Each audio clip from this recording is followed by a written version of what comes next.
Ice-T knows iced tea, which is why I get my iced tea at Raising Cane's. We're both fresh all day. Sometimes we're sweet, sometimes we're unsweet Jack. So celebrate National Iced Tea Day with your favorite iced teas and Raising Cane's. One love. Go on. There we go. All right, and who else is here? Let's take a look. Well, Michael Fontaine's a veteran, too. We love you, man. Thank you for your service. Fabster, looking good, man. Looking good. Your head size looks like it's down at least 3 inches tonight. Good for you. Good for you. You must be dieting. Thomas Fessler, thank you so much for kicking off the Super Chat tonight. Very much appreciate it. The Super Chat is a wonderful way to support what we do on this show on a nightly basis, but we are just taking a good look at it tonight. And, Anonymous Rex, how you doing, Timmy? Good to see you. Your head is looking shiny tonight, by the way. We have 29 seconds before we launch this thing, and we are going to make it look good for you tonight. Yeah, hour 3. How about 4 more seconds of the Tic Tac video? 4 more seconds. We're going to get to that in hour 3, so you got to stick around for that. Yeah, very few people have actually seen this. But we're going to make it count. We're going to make it rock, and we're going to make this a fun show. War Eagle, nice to have you here. Dennis Zuniga, thanks for coming on in. Favor time, people. Horns up.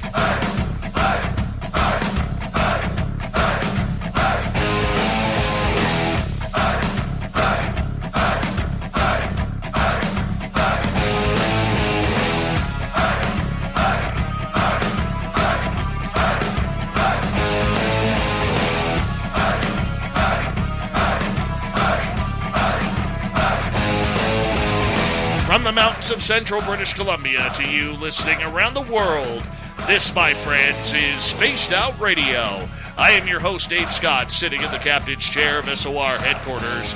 We welcome you to tonight's show on our terrestrial affiliates around North America, digitally on Odyssey Radio, TalkStream Live, and KPNL. All of our archives are free.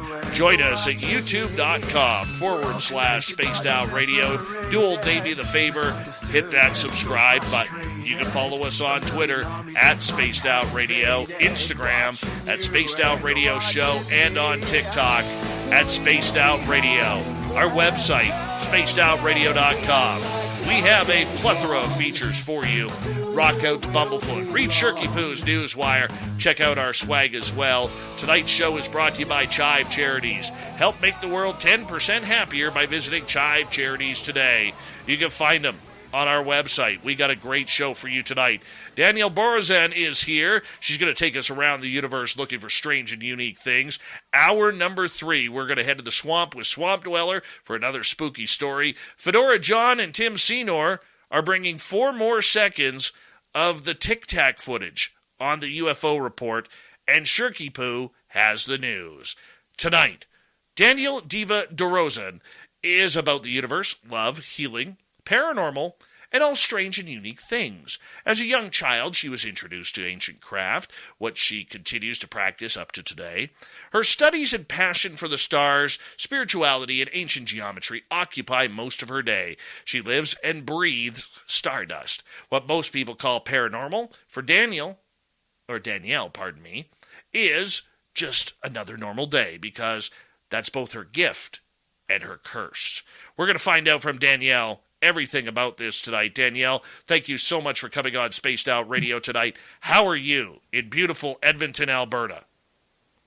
Thank you very much for having me. I'm actually doing great. I'm really happy. Just came from the business trip, so I'm here all set up for this evening, pumped up, ready.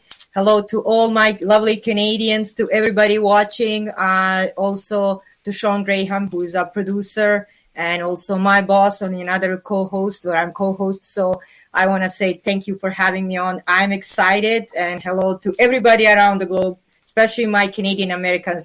Love you all. Well, as a lifetime experiencer and a lifetime of researching for who you are, let's let our audience get to know you a little bit here, because this is something, as you say, the paranormal is who you are. It's what you are. It's what you've been. It's what's defined you through your entire life. How did this all get started for you? Well, basically, as a young child, I noticed I was different. I was capable of seeing and feeling the things. And in the beginning, of course, my mother would guide me and help me out and say, Daniel, these would be just the dreams that will come out the truth one day and you will see it. And then basically my first biggest vision happened when I was around 9 years old. And basically what was happening, my father was going to cut the walnut tree inside of my grandpa's backyard. And in that vision in my dream, I saw him actually cutting off his legs. And I woke up, I was screaming, I was crying, and I was saying to my mom, not to go. Of course he went. Who's going to say, you cannot help grandpa? Come on, grandpa is an old man. And then just not even an hour after that, basically we got a call that chain from the basically, from the chainsaw got off and cut off his legs. Luckily didn't cut off like the blood supplies, but it was pretty bad and messy. Some people got angry at me when I say the visions, but my mother and supported me through my whole life, and she's supporting me even today. So I'm really, really happy and blessed. But my visions since then started becoming always realistic. I'm capable of seeing in the future. I'm capable of seeing through the cards, through the dreams. I do astral travel, and I also help finding the missing people the best I can. And I do the ancient craft. When people think what ancient craft is, I'm not talking about the hocus pocus that we see in Disneyland. I'm actually talking about something that is really connected what our great grandmothers did, and that's the blessings of the house, cleaning of the negative energy, and actually supplying your heart and soul with the positive energy. So that's basically what I do every day. So for you, I mean, being able to predict and see the future, see the past, see what is going on all around the world, how does this work for you? How does it come to you? Is it in visions? Is it in messages? How does this work? Well, it depends. A lot of times, sometimes they call me, and you're my Canadian, and they call me Canadian Edgar Casey on the more than couple shows, and I started laughing.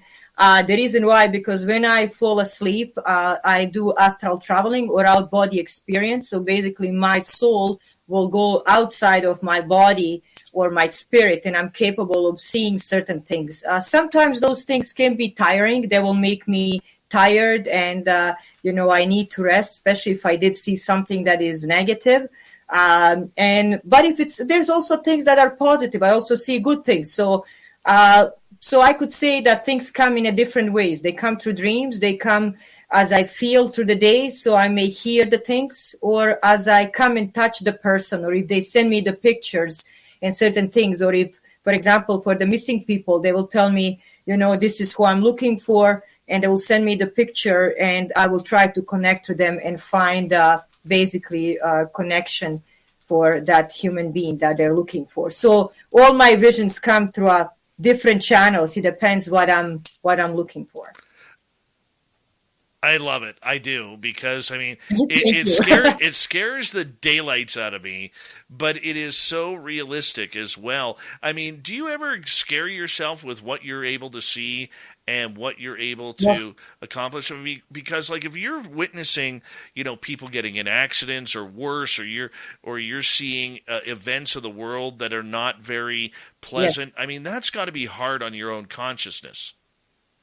There is I'm not going to lie to you, Dave. As I'm getting older and maturing more, right, I'm getting used to many things, and I actually learn many things more about myself as I mature and as I grow. And like I say, my mother is my backbone. Like, God bless her with all my heart. I give her the kiss even right now. I know she's watching. But I also want to say, basically, there's certain times when I get up and I say, oh my God, like you're saying, this is going to happen in the world, and I do see it, and it bothers me because I know I cannot stop it, right?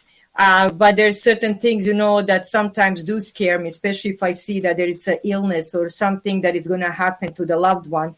I try to stop it, and sometimes they listen or sometimes they don't. It depends how you can reach the people, but it can be scary. Like I'm saying, it's my gift and my curse. So it's a both ways. So for you, how long did it take you to develop these tools? Let's call them tools because that's what they are. Yes. I mean, how long did it take you to finally get a grasp of them where they weren't out of control to where you are today? I will just say openly, because I've been having it since I was a little child, and I was capable of seeing shadow people, evil spirits, people hurting each other. And in the beginning, we were all thinking those were nightmares, and still the nightmares didn't become reality. And after that, basically what happened, I kind of learn more and more about it, and with the guidance of my mother and certain shamans that I really admire and respect, basically I became more and more stronger in my 20s, and after 24, 25, basically I became more and more solid in where I am right now. So I can say around probably late 20s that I became really stable on my feet and knowing exactly where I am, what I'm doing, and how I can control certain things, how I can use them to help people, or to find certain things, advise people, and etc. But it takes, if people say immediately that they know how to control their gifts or how to use them, it's not possible, because these tools, they come from all around you, and there's no really teachers that they can teach you. This is not a high school where you sit in social class and somebody will teach you how to deal with it. So. No, very, very true. I mean, growing up and having these abilities, how did this affect your life? Because you are an immigrant to Canada, and yes. Canada is not very well known for being a nation of open-minded spiritualists. We're very agnostic, and even certain areas where it's very what's the word I'm looking for? Not agnostic, but whatever the term is, it doesn't matter. Yes, I understand. The chat room will come up with a term for me, and I'll be able to say it then. Yeah. But yeah. How was it for you? How was it for you growing up? I'll be honest with you. I came to Canada when I was 14. I'm really proud to call myself Canadian because I am Canadian citizen. This is my home. I finished exactly. Go Oilers, go! Even if we lost. So. So basically, what happened, I finished my high school here. I had a wonderful friends in high school. I'm not going to lie. It was a really multicultural high school, and people loved me, admire me there. And then, I never had any issue with true Canadians, to be honest to you. It was more being scared of my own kind and the community that I'm coming from being judged that you're capable of seeing certain things than my fellow Canadians. When I came to university, I must say that's where my wings did expand because people really did accepted me and love me for who I am. So I must say I never had terrible experience with any of my brother and sister Canadians, and I do love them deeply. I must say they are really part of who I am today. So for you, growing up this way, when did you know or figure out that this was going to be your lifetime? This was going to be who you are and how you were going to be defined as a person in helping other people find their own spiritual path, their ways, and their understanding of how this world works way outside what we see on a daily norm? You know what? In the beginning, like I said, I was using it for my own family and the friends. I didn't go too much out from my own bubble, if you can call it that way. And then my mother did actually become sick from the rectal cancer. And during that time, prior to that, I did have a vision of my brother who passed away as a young child. And he was coming into my dreams and warning me that our mother will become sick and that she will go through some terrible things. And then actually I did see that directly in one of my dreams prior to her getting sick, just a couple months after that, actually getting the true diagnosis. And she told me that the lady, and she wasn't scary like you see in Hollywood movies, but we can say she was cold. And she said to me, I will take what is near your heart. And that's written really in my book. At that moment, I didn't understand exactly what she was saying. So there's so many things that are close to my heart, and I wasn't capable, figuring out exactly who she wants. And then after that, when my mother got diagnosed, I started using more of my gifts to actually heal her. I entered more into spiritual world. I connected to our Aboriginal people here in Canada, especially to Nakota tribe from the Spirit Lake, Lac St. Anne here, that my mother got healed at. And I started entering Reiki. I started entering different drumming circles. And that's when I figured out that I can use my gift to help others. Especially, I will tell you something, Dave, what actually did kind of open my eyes. We were one day inside of the cross cancer, hospital, and my mother just had her ostomy bag that, thanks to God, she doesn't have it anymore. She's totally cured. And then I was doing Reiki. As I was doing Reiki on her, I could see that her face was becoming relaxed and she was feeling better and better. And of course, she's on a morphine drip, and those make you nauseated, sick, and everything. And now my mother, her tension of the face, she started relaxing. Somebody who also has a medical background, I was thinking, I said, Mom, are you better? She goes, like, please continue, please continue. And then I look at her, she fall asleep. I continuing the next day and the days after. And then some certain patients said, can you please do it for me? Can you do it? I start helping some people around, and I figured out why I wouldn't help other people, the best I can. And then I started connecting with medicine men. I started going deeper with the Nakota people into spirituality, and I connected my soul really with my spiritual gifts. And I said, this is what I'm going to do. I'm going to use every platform that I can to help people around the world find the healing, find themselves, and know that there's always option. That's how I started my journey. Would you consider yourself a spiritual healer, or would you consider yourself more an empath that has the ability to guide people to healing themselves? Empath, I'm not an empath because empath is something that I found out people are now tossing back and forth. We're actually discussing that a lot last time on the show. Somebody who is born as a psychic and a medium that I am, I would say I'm more as a healer and a psychic of a medium than an empath. Empath is somebody also who went, Dave, my friend, to traumatic experiences a lot of times. So that's a lot of times when you will be empathetic and feeling a lot of emotions and energies around you because these channels are now more open for you. And unfortunately, we live in this kind of world where people are more traumatized than healed. But I'm thinking we need more empaths in this world, and we need people to understand traumatic experiences of each other and help each other heal their souls. But I look myself as a psychic medium and a healer and somebody who uses the energy to help others. That's how I look at myself. For people who may not understand how psychic healing works, because there's a lot of people out there who will believe that this is just a bunch of garbage. It's a bunch of woo. We don't get to. This really doesn't happen. We shouldn't put any emphasis on this. But you're contradictory to that, because of what you've experienced, what you've know, and what you have had to help or done to help people. So for you, how do you explain the reality of this ability? I will explain this in very two simple words. I question it even myself sometimes, even with these gifts. I question it sometimes, and when my mother became ill and I realized, because my mother is cleared out by cross cancer here in Alberta, Institute of Cross Cancer. And I will mention clearly the name oncologist Dr. Keith Tenkel and Dr. Dale Berg. They were the one who cleared her out. So, and that's also written in my book. My mother is a miracle, and she was almost metastasis. So she was 3.5 stage of a rectal cancer.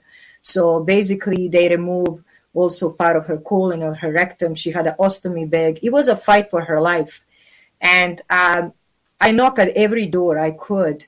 And when I entered the spirituality and when I used that on my own mother, including Reiki, including the healing, including the knowledge of our Aboriginal people, I realized that energy inside of ourselves and the prayer, power of a prayer and a hope and a faith can actually raise people from the dead. And somebody who is in a medical field a lot, I actually saw many of our patients bringing a lot of times people that would do miracles. I'm not talking, exchange your way of the healing yourself, or, don't go to the doctor, far away from it, because that's also who I am too. But I'm also saying don't give up the hope, because I started basically this journey and using it when I saw that my mother is a miracle. And I wouldn't give it to anybody if my mother didn't get cured. And my mother is one of them.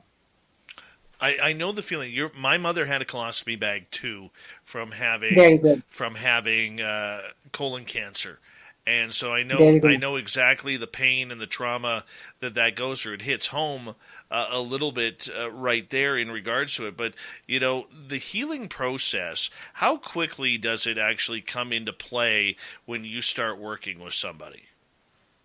It depends. Like I was saying, I was impressed.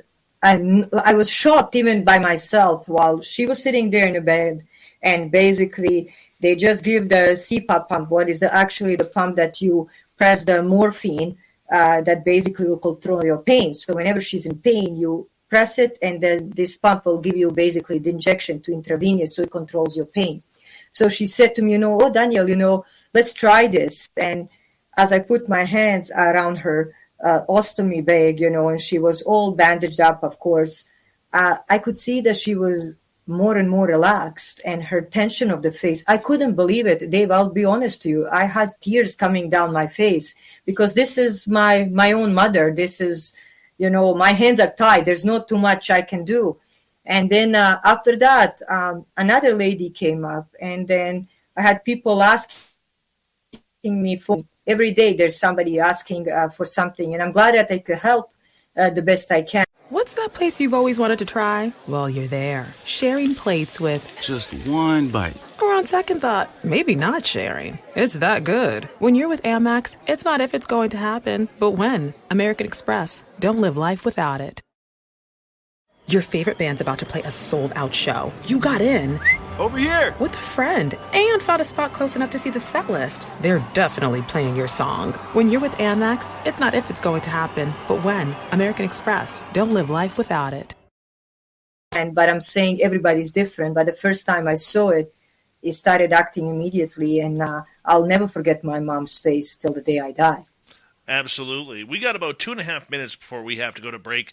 At the bottom of the hour, Danielle Dorozan is our guest tonight on Spaced Out Radio. She is totally paranormal. Do you remember your first ghost? Yes, I do. Actually, that happened while it was again with me and my mother, and the person passed away between both of us. And he was wearing a black jacket, just like you see John Travolta in those movies, the Grease. And he had a black hair, very young and handsome gentleman. And at that moment, I look at her and she looked at me. We were both shocked. And she went even to open the door, and we were looking at each other. But that was the first time we saw the real ghost actually passing between two of us, just like that. And I will never forget that. So I shared that experience with my mom, and I'll never forget that. So that ghost that you saw, did it communicate with you? Did it? Oh, he was actually passing through. And as we were just standing there, and I remember she was in the kitchen, and I was just standing on the other side, and he just came between us from nowhere, from the wall. And at that time, we were living actually in an apartment, and he came through the wall, and we were both staring at each other. I couldn't believe, and it just disappeared. And I was like, that was a ghost, Mom, that was a ghost. And of course, being much younger, and she looked at me, and then we both opened the door, and we were looking, and then she blessed the house, because at that time I was very young. She blessed the house. And we were but even that experience, I'll never forget. But he came through the wall. That was he actually came from a different dimension, just passing through. But that was my first experience to see the total apparition of the person, like basically, and how he looks. I could be capable of recognizing right now. Well, we're going to get into more ghosts, more happenings, more Mother Earth, Oh, more awesome. spirituality, maybe some aliens Awesome. if we can. Sure. With Danielle Dorozan here on Spaced Out Radio. We are in for a wild, wild night. And if you're tuning in now, wait till hour 3. You got to make it there. Remember the Tic Tac UFO video? We have another 4 seconds of that video. Yeah, how about plasma being shot at jet fighters? Think about that. We got it all. But first, a great interview tonight with Danielle Dorozan here on Spaced Out Radio. Let's get the woo up here, people. We continue right after this.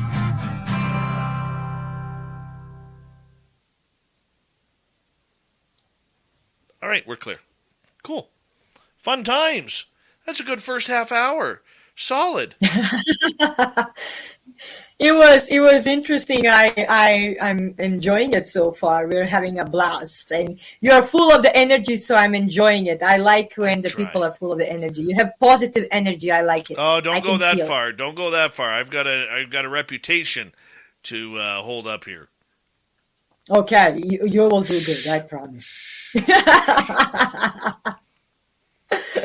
Mm-hmm. Absolutely. No, this is great so far. It's quite interesting because I can feel people's energy, and as you're talking, I can feel your energy. So I pick up on the energies of others. What are you feeling?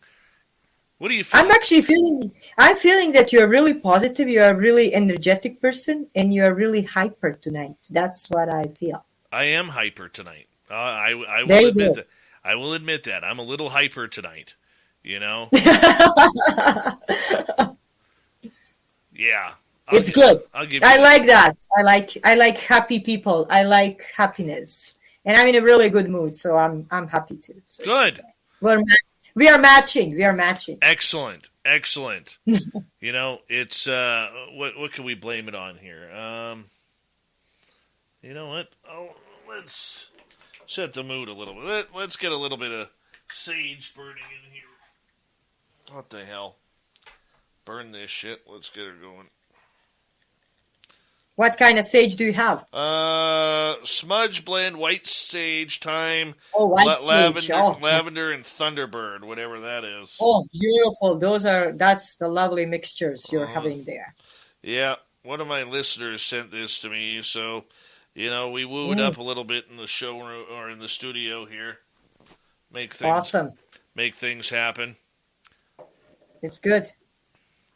I use a lot of sage. I actually use a lot of things from our Aboriginal people here in Canada. I really, when it comes to their beliefs and their tradition and healing, and I really have a huge respect from them. I learn a lot from them. I have one beautiful drum that is given to me by my friend, the medicine man. So it's quite amazing how I'm enjoying the drum when I go to the Spirit Lake and I use it for the praying. I love it. There we go. Now we're burning. Okay, good. There we go. You can see it. Don't get firefighters there. Right above my name, you can see it right there, burning away. Yes, we can see it. Yeah. Now, I have a drum. I was in the forest on Saturday with my buddies and my son. We were trying to find Sasquatch. Yeah, we didn't find it. The only thing that we actually had happen was literally about 5 minutes before we started packing up. We sat there for like 3.5 hours, 4 hours out there. Just built a fire and everything, and had a great night. Roasted some hot dogs but it wasn't until probably 5 minutes before we left. There was something big walking through the forest. I don't know what the hell it was. I saw a Bigfoot beside the Spirit Lake, and we even reported it to the rangers in Jasper National Park. That doesn't surprise me. And you know what, my friend? They said we were not the first one. This accidentally happened. I'm telling you, we went for a break and we parked the RV and the Bigfoot was there across across the Medicine Lake. I'll never forget that. And that's when I started my quest for searching on this creature up to date. But I never saw it after that. I'm not going to lie, but I wish I can see it again. I will tell you something after. So I got home. I got home at about 1:00 in the morning, and at 2:55, I woke up because I was taken. Oh, so you were visited. I was more than visited. I understand. And there was this little gray dude there, except he didn't have the big black eyes. He had these like luminescent, bright green eyes, these almond-shaped green eyes, and it was weird, man. And he was showing me photos of black triangles, and then all of a sudden I felt the pull that it was taking me away. And then I woke up and my head was killing me. Hold on, we got about 5 seconds. My head was killing me from where I was implanted previously. Here we go. Hold on. Of course.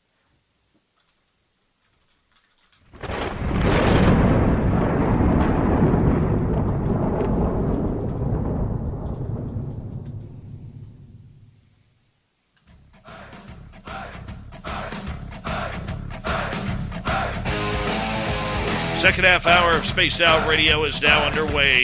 My name is Dave Scott. Thank you so much for taking the time to join us. We really do appreciate it.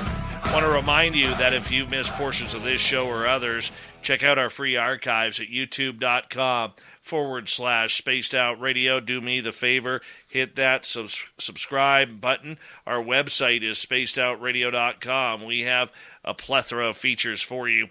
Rock out to Bumblefoot, read Shirky Poo's News Wire, check out our swag as well. Follow us on Twitter at Spaced Out Radio, Instagram at Spaced Out Radio Show, and on TikTok at Spaced Out Radio. Author, psychic, futurist, and person who can read absolutely everything, so don't hold any secrets from her. Danielle Diva Dorozan is here tonight on Spaced Out Radio. She is telling us some of her great paranormal stories. Danielle, welcome back. Thank you very much. Thank you. It's always a pleasure to be here. Well, since we're on the topic of paranormal, I would love for you to share some paranormal happenings that have really stood out for you. And like right during our radio break, you were telling us about how you actually had an encounter with Sasquatch in Jasper National Park between British Columbia and Alberta. Tell us about that. Yes. Yeah, well, basically, this is the true story. We went for a little break, just around, and we have a big RV. So I was driving, even if people go like, oh, come on, you're only 5'4", and you can drive the 35-foot RV. I said, come on, I can do it. Why not? So we can do anything. So I was driving it, and I park it, and I was holding my little puppy, and everybody that knows me, they know I have my little Maggie. She's my daughter. She's my love. And as basically went to the Medicine Lake, so everybody can search Medicine Lake in Jasper Park, National Park in Canada. So it was just a viewing and nothing else. And as we parked there, Maggie was kind of going across towards to the left. I want to go. And she's really, pulling, and I'm like, come on, okay, I'll take you across. What is the big deal about it? So as I was coming across, I went across the highway because the highway is huge and there's only one lane up and one lane down, and then there's a mountain above there, and the lake is basically in a valley down. So I went there, and as Maggie was coming, I look at the trees, and as I look at the trees, what she's looking and barking at, I saw big evergreen trees. But then she continued going closer and closer. So I pick her up in my arms, and I'm like, okay, let me just kind of go a little bit up the slope, because the slope is just like a little bit. And as I look it up, beside the one evergreen tree, there's a huge, huge creature. And at that moment, I close and open the eyes. I first thought, like, do I seeing really well? And I saw this is like over 7 feet tall because it was bigger than one of the evergreen trees. And I made the eye contact. As I made the eye contact, Maggie was still barking and she wants to get out of my arms. And then as I was approaching it, couple stones come back, like down, going down, and I approach it. I made the eye connection. I never saw Dave's anything in my life going that fast through the woods. It was foo, foo, foo, and was gone up to the hill. I went back to the RV. I'm the person who talks, I admit, even women, they love to talk.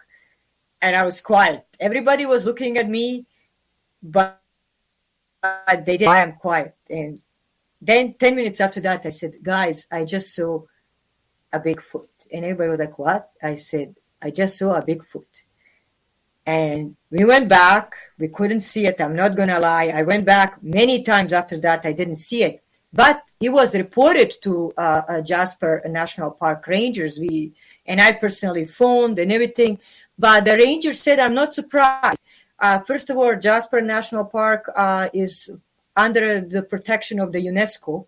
And it's under the 7 basically miracles in the world because it's so beautiful and protected. So there's many things that people can find and see there. And then he said, we are not the first one. But what I'm surprised that now everybody that goes to the Medicine Lake, so many people are reporting different things that they do have cameras exactly on the trees that are facing down the lake. And they're saying that creature is probably coming down the slope onto the lake. Now, this lake is also miraculous itself because it disappears during the winter and comes back during the early spring because there's so many caves under, and they say there's tunnels and everything.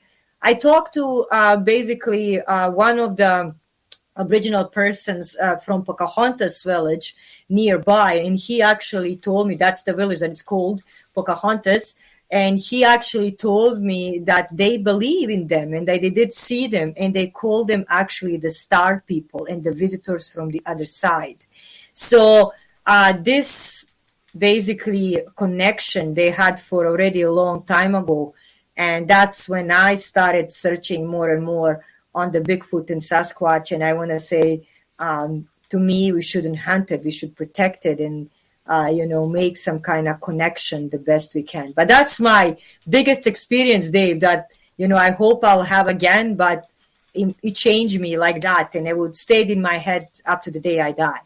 Now, with that, have you had any psychic contact with Sasquatch to kind of learn what they are about or what kind of creature they are?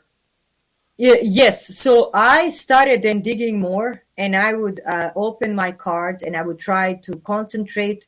Or if what I do, I travel in my mind. So I try what I found out by my own research. I actually found out that they are more intelligent than us.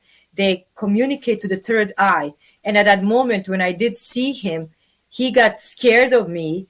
Many people think, okay, you're a woman, why he would be. And the Maggie's barking. So he was probably scared as the dog and I was approaching him. And I found that they are not that dangerous like people are saying. We are more threat to them than they're threat to them.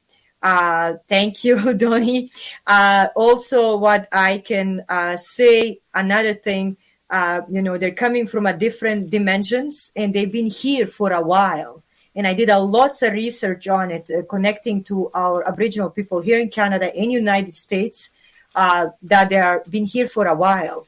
And we shouldn't be scared of them, just like we shouldn't be scared of UFOs. And that's also another thing that I think so. But they are not that dangerous. We are more danger to them than they're danger to us, Dave. I'm telling you honestly. Yes, and you know what? They are very shy and timid. I believe there are different types of the creatures. I do believe, just like humans, there are the aggressive ones, there are the angry ones, there are, the killing ones and all sorts of stuff. But I would say for the most part, I agree with you that they are a creature that seems to be very, very, how can you put it, docile, wanting to live its own life. Wherever they're from, I tend to lean towards them being more supernatural than flesh and blood. Yes. Even though I do Yes. think they can be flesh and blood as well. So, I mean, there's a lot of mystery that goes along with this. And I know you're into the cryptids. I mean, looking behind you, you have a giant gargoyle that's behind you. And have you had interactions with other cryptids and creatures along the lakes as well? You know, what I can tell you, basically, many people get scared of the dragons, and that's what you see behind me. But I'm very closely connected to dragons. And again, that started with British Columbia, so it started with your place. When I entered the Enchanted Forest, we were actually going there on vacation after my mother got cured, and finally, everything settled, Dave. And I said, let's go for a little trip. Let's have a little rest, just for a couple days.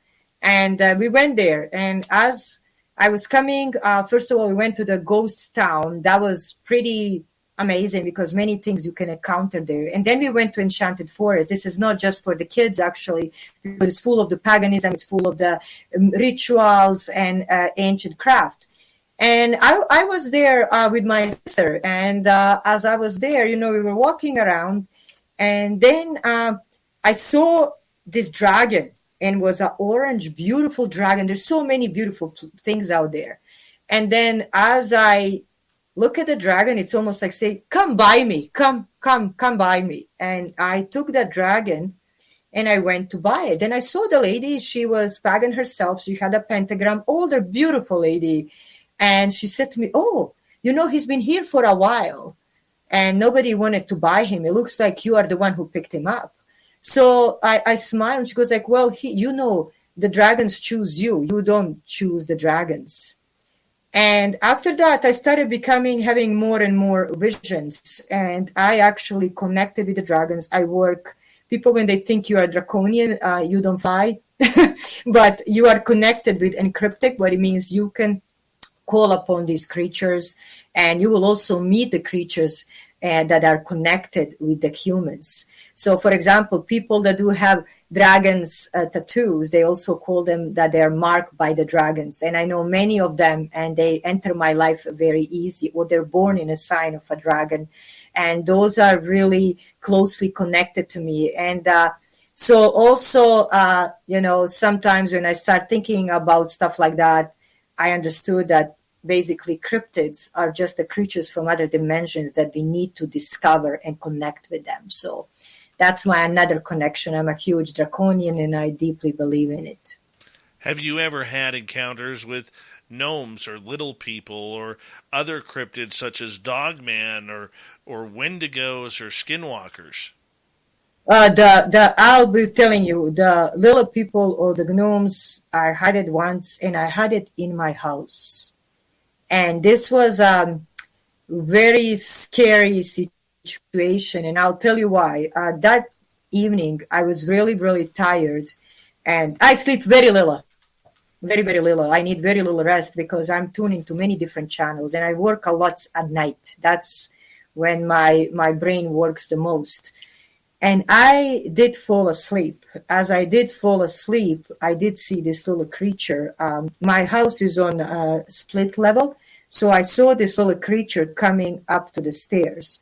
As he was coming up to the stairs, he couldn't enter because where I sleep, I have the sage and many things, and I'm really in a bubble. So you're not capable of entering. I have my own way of protection.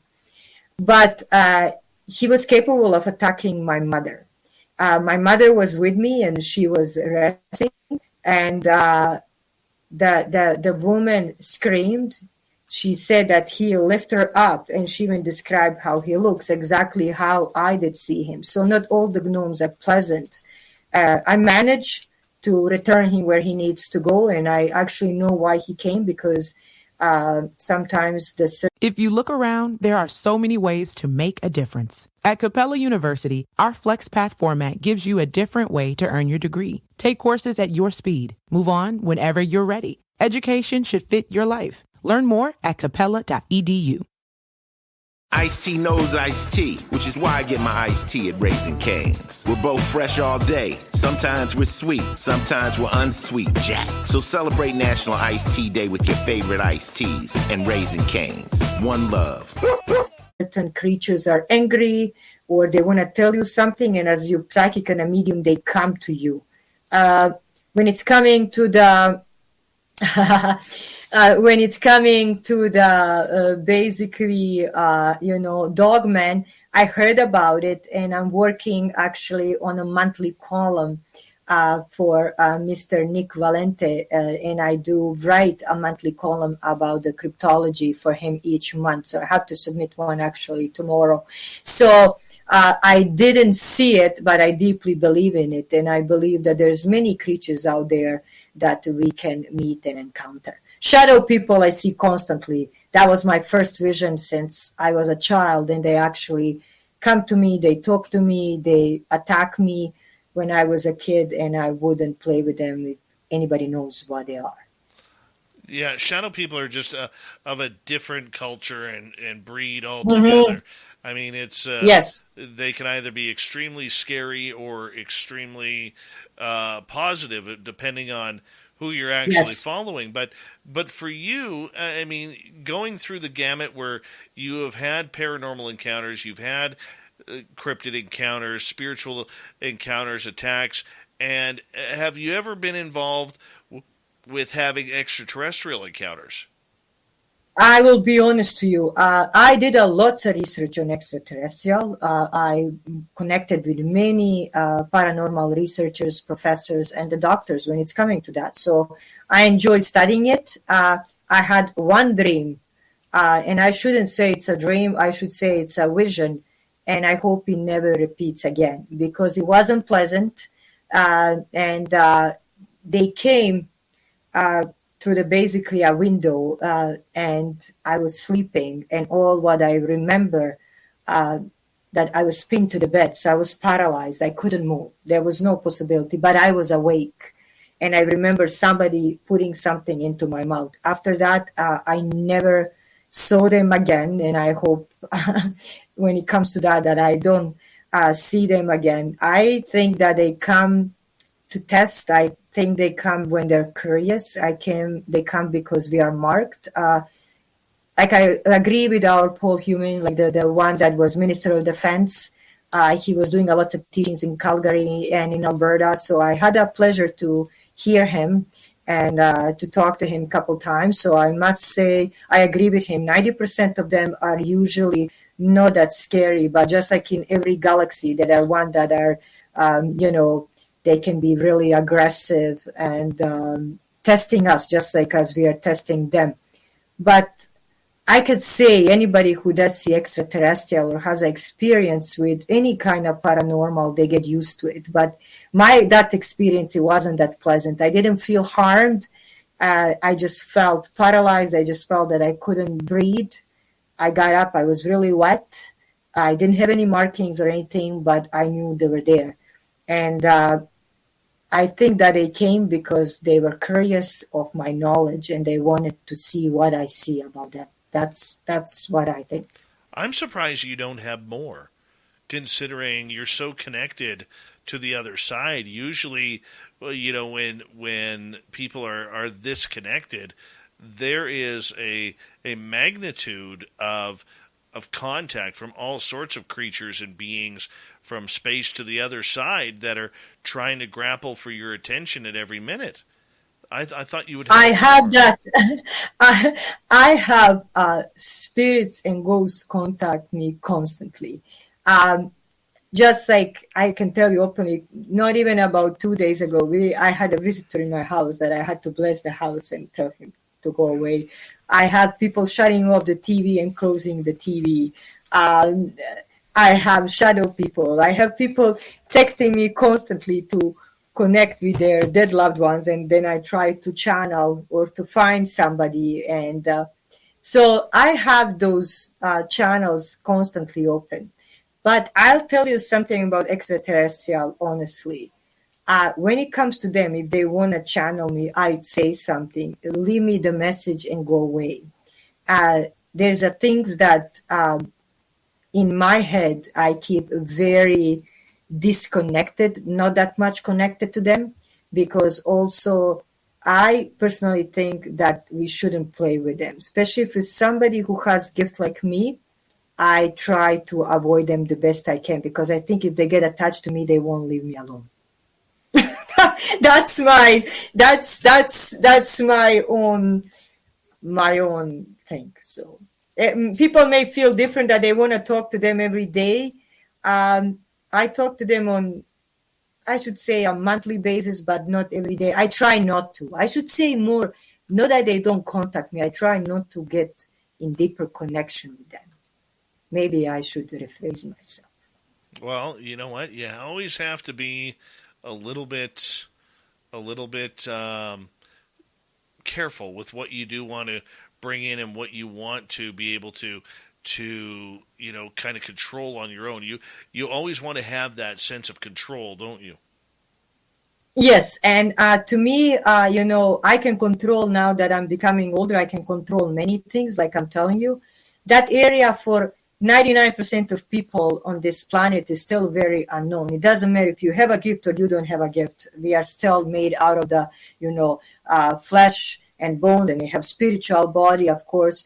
But my opinion about that, I respect them deeply. I think they're star people. I think we were never alone, and, we are never alone either. But I have a respect when it's coming to them. And I also try not to be that much channel into them. So if they want to channel me, I try to also block it, because I think many people that also play with them, sometimes they pay the price. And I did see that from some of the colleagues. I can say that they're gifted because after that, they couldn't stop it. So I try to control it the best I can.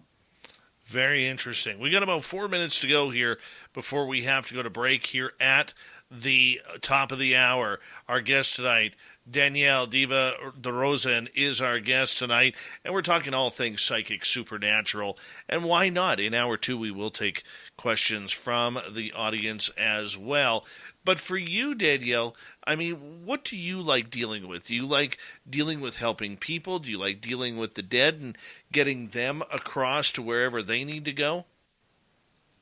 My main mission is helping people. So what I actually do, I get contacted constantly because people want the answers. And I also help a lot of times people to cross over. So when somebody is actually visiting you or stuck, or the dead loved one, basically the one who doesn't know how to go, where they need to go, I also enjoy helping them back or guiding them back. So to me, my main source would be spreading the light, connecting the light, past souls' life, and also, connecting people with their missions, because a lot of times people don't know what their mission is. So I do many different things, but I should say spirituality, where people, are trying to connect to their loved ones. I also do that. And past lives, I enjoy past lives. They are really my specialty. We could get into that. Let's get into that a little bit, because sure. that is sure. That is so much fun. It's so easy to just create a past life. How do we know if yes. we really lived it or not? Of course. I, first of all, must tell you, I start laughing when people come to me and they always say, I was a king and queen and I was a prince of England. And I start laughing. I'm like, really? And because it's psychologically, Dave, you would agree with me. If I tell you you were a king of England in your past life, you will immediately feel better. So some people like to play with people's minds, and that's unfortunately what they do.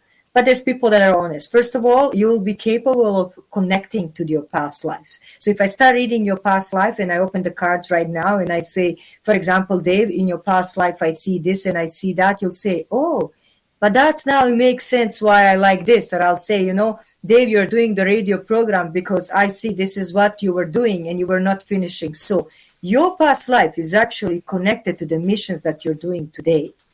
Also, the birthmarks. Some birthmarks will be connected. Your genealogy will be connected. And you will be capable of seeing the truth instead of basically connecting with it. I can say, but that's up to the Mr. Scott if he wants to You say. go right ahead.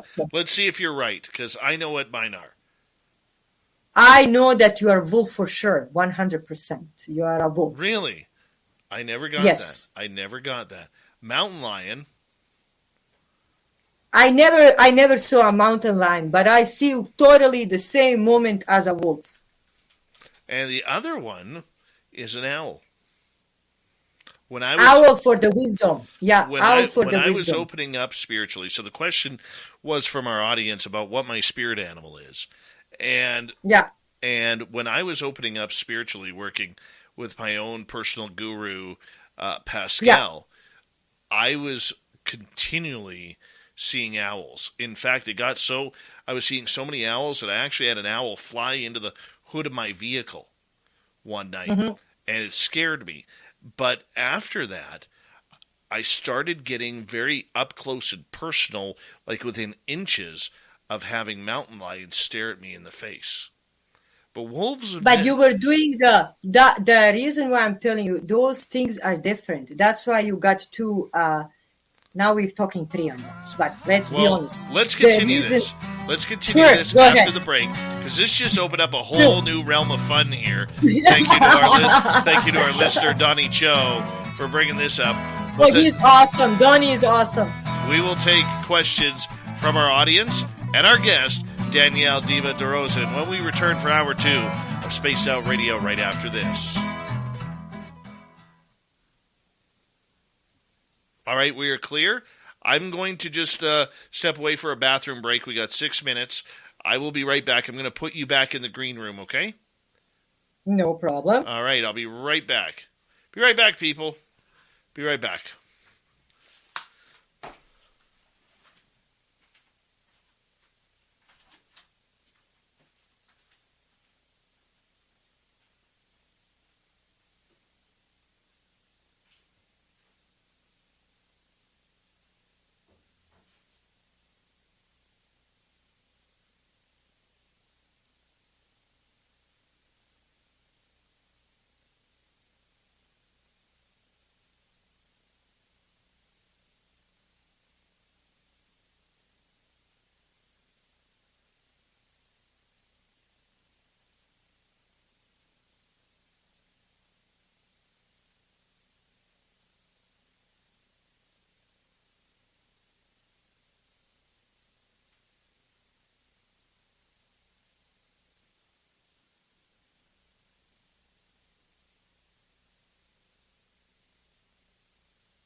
back. You still having fun? Oh, yes, I'm enjoying it. Good. But I will explain you why you're a wolf when we come back. Okay. You say... I'll tell you why. I'm excited. Good. Me too. We got about 2 minutes. 2 minutes. No problem. Because there's a different way of doing the spirit animal. And I'll tell you. Works for me. It's quite cool. Of course. I'm looking forward to it. That's why you're a fighter. You are a fighter through the life, Dave. Oh. You are a big fighter through the life. You've been through a lot. I can tell you that. You are a fighter of life. You are a good person and a big fighter in life. Oh, yeah, a few times. A few times. Hi, Mr. Catfish. How you doing? Hey, Super Duke from World Bigfoot Radio. How's the hair tonight? Give us an update if you don't mind.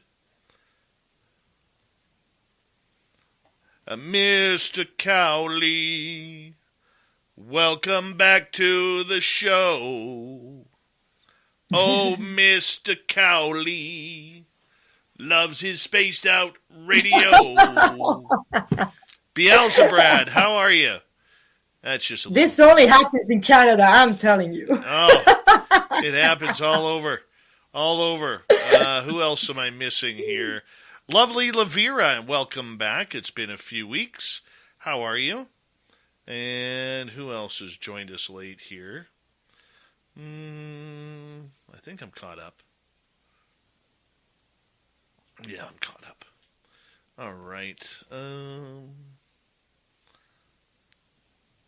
we go. Mr. Gray Owl, good to see you.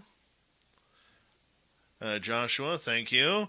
I'm looking good. Guest is beautiful. Yes, she is. Chrismo in Austria. Cedric Creech, welcome to SOR Chat. Thank you to Donnie Times2, Fapster, Rob, M. Bison, and Thomas for the amazing super chats. It's a wonderful way to support what we do on this show. Thank you to all the veterans tuning in. Here's hour 2.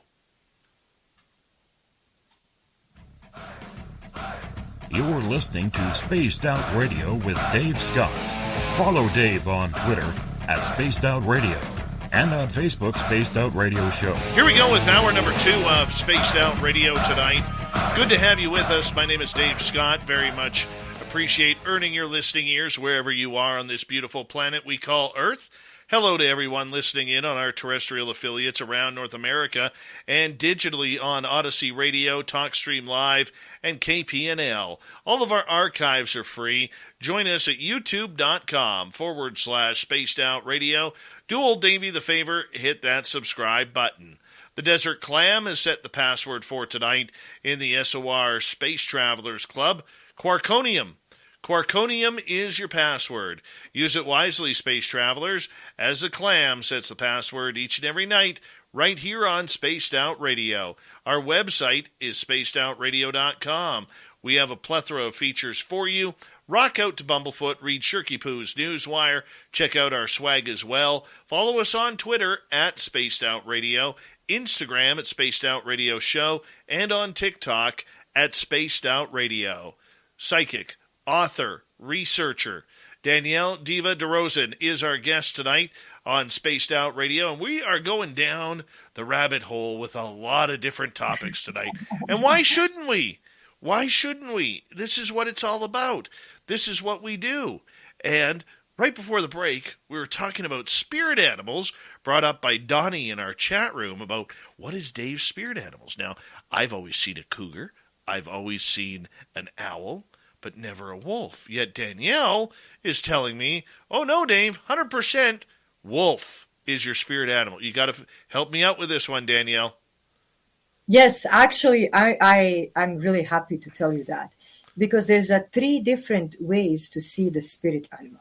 There's one where actually Aboriginal person or a shaman or a guru, however you want, a medicine man, can take you through the traveling, and that's when you connected to the spirit animal that you see. And that's the one that you are talking about. And then there's one that shaman, a psychic medium, medicine man can recognize inside of you.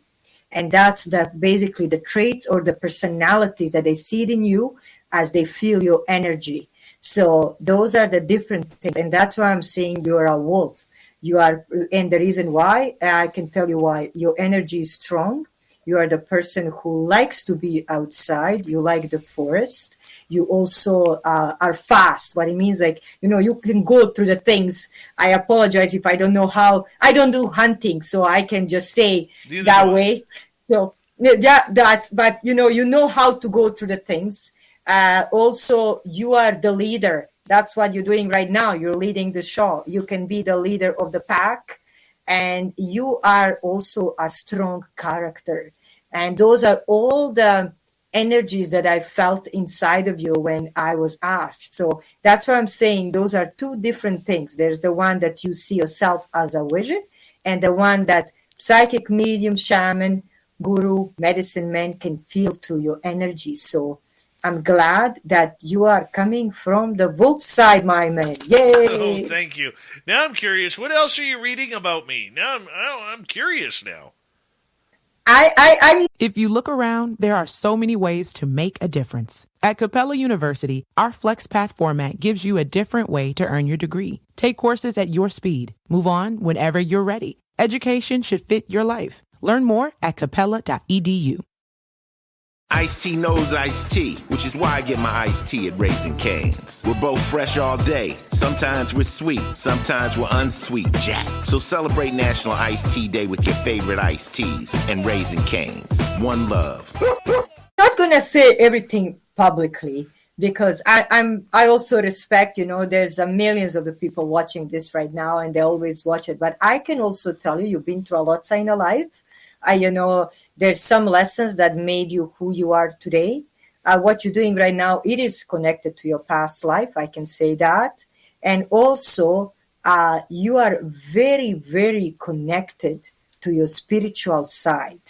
And you are seeking for the answers. That's why you're doing this. So I'm not going to say too much because, you never know who may be listening. Oh, we know who's listening. Trust me.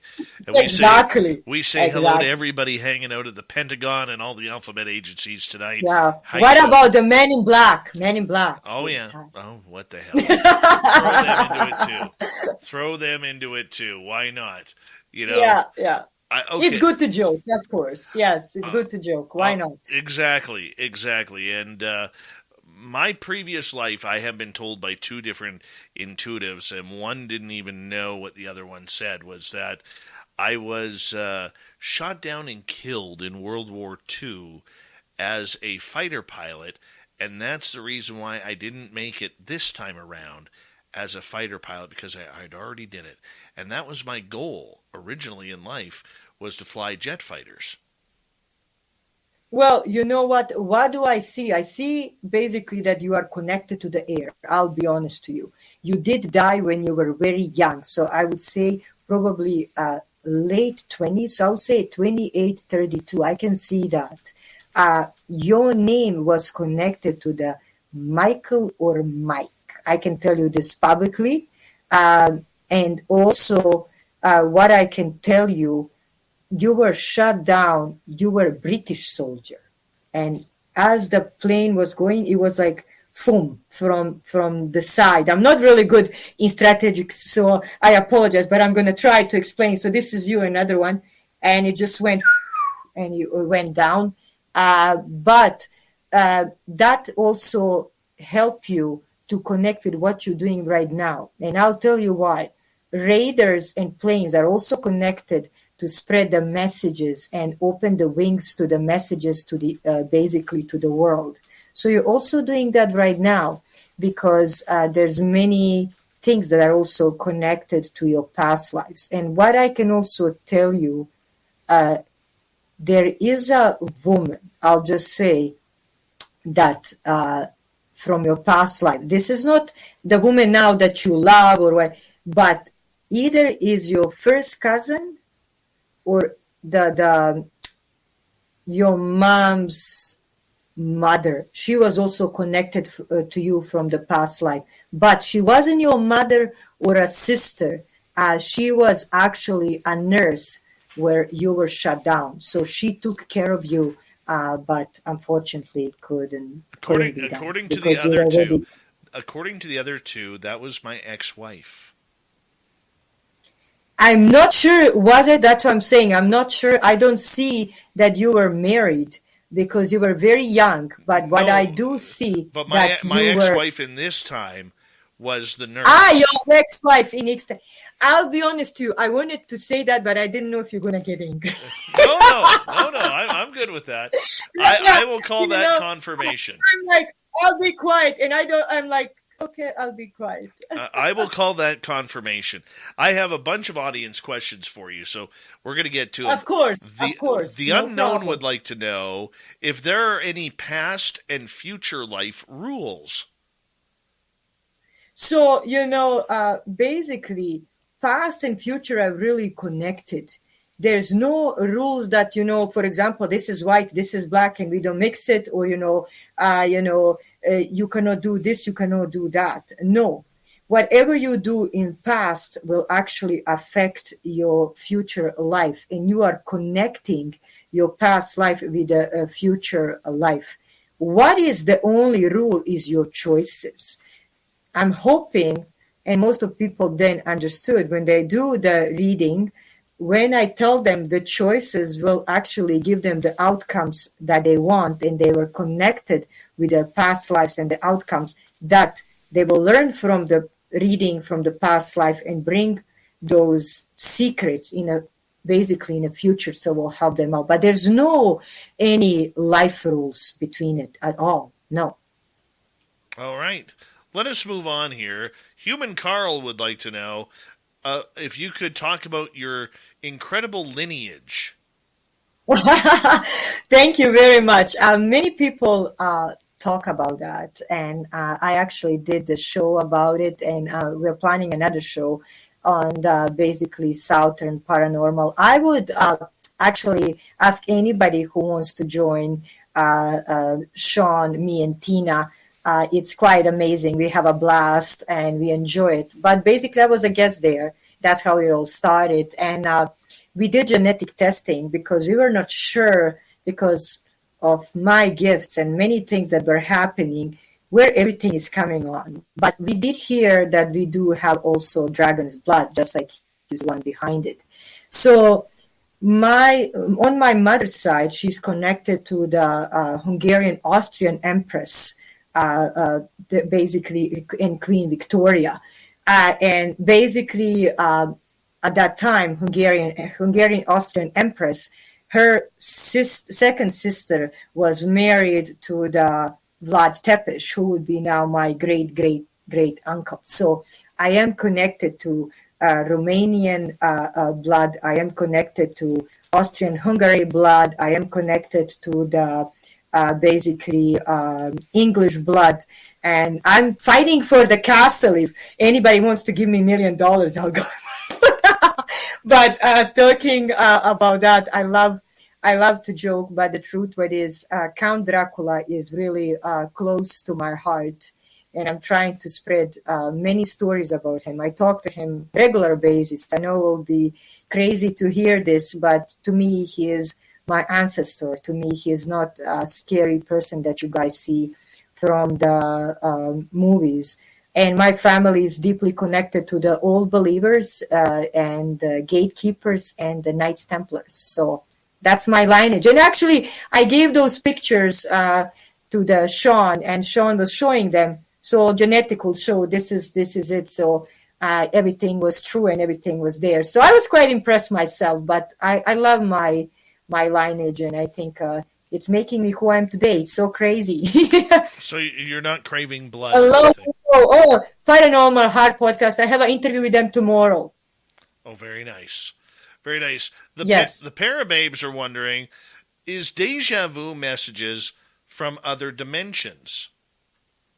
Yes, most of the time that's what it is. So if you're getting basically having those ones, please pay attention to them. Or sometimes if you're having so many, you can write them on a piece of paper. Just people think I have to spend a millions of the dollars. I just say go to the dollar store and just buy a regular notebook and just put those ones, and then you will see that these are actually the messages that you're getting. And as you're getting them connected, you'll be capable of putting the puzzle together. All right, our good friend Joe, who's been listening for like 7 years, he just got a new Rottweiler puppy named Lola, and she is gorgeous. Yes. We've adopted her as our official guard dog of Spaced Out Radio. And he is wondering, is Lola his spirit animal? I'll be honest to you. That's why I was repeating immediately. Yes, I can see her actually totally being part of who you are. This is very rare. It's very rare to happen and to be connected. Some people ask me this. I said, you love this animal, but unfortunately it's not. So congratulations. Yes, this is what Lola is for you. So this is a blessing, my friend, from above. That's a beautiful story. Yeah, we love that little puppy around here. Oh, yay. We do. Very rare to happen, by the way, Dave. Very rare. I'll be honest to you. If it's not, I'm very honest. I would say, sometimes people tell me, oh, I love this guy, especially the woman. I'm falling in love with him. I've said, no, I'm sorry. Or I love this. No, this is not what it is. But, but Lola, it is. This is what Lola is. So it's a gift from above. For our YouTube audience, we're going to show a picture of Lola here. Because I always ask, I always ask Joe to send a little picture of Lola daily for us. Like, she is just the cutest little Rottweiler puppy. Oh, yeah. But I also feel she's very protective.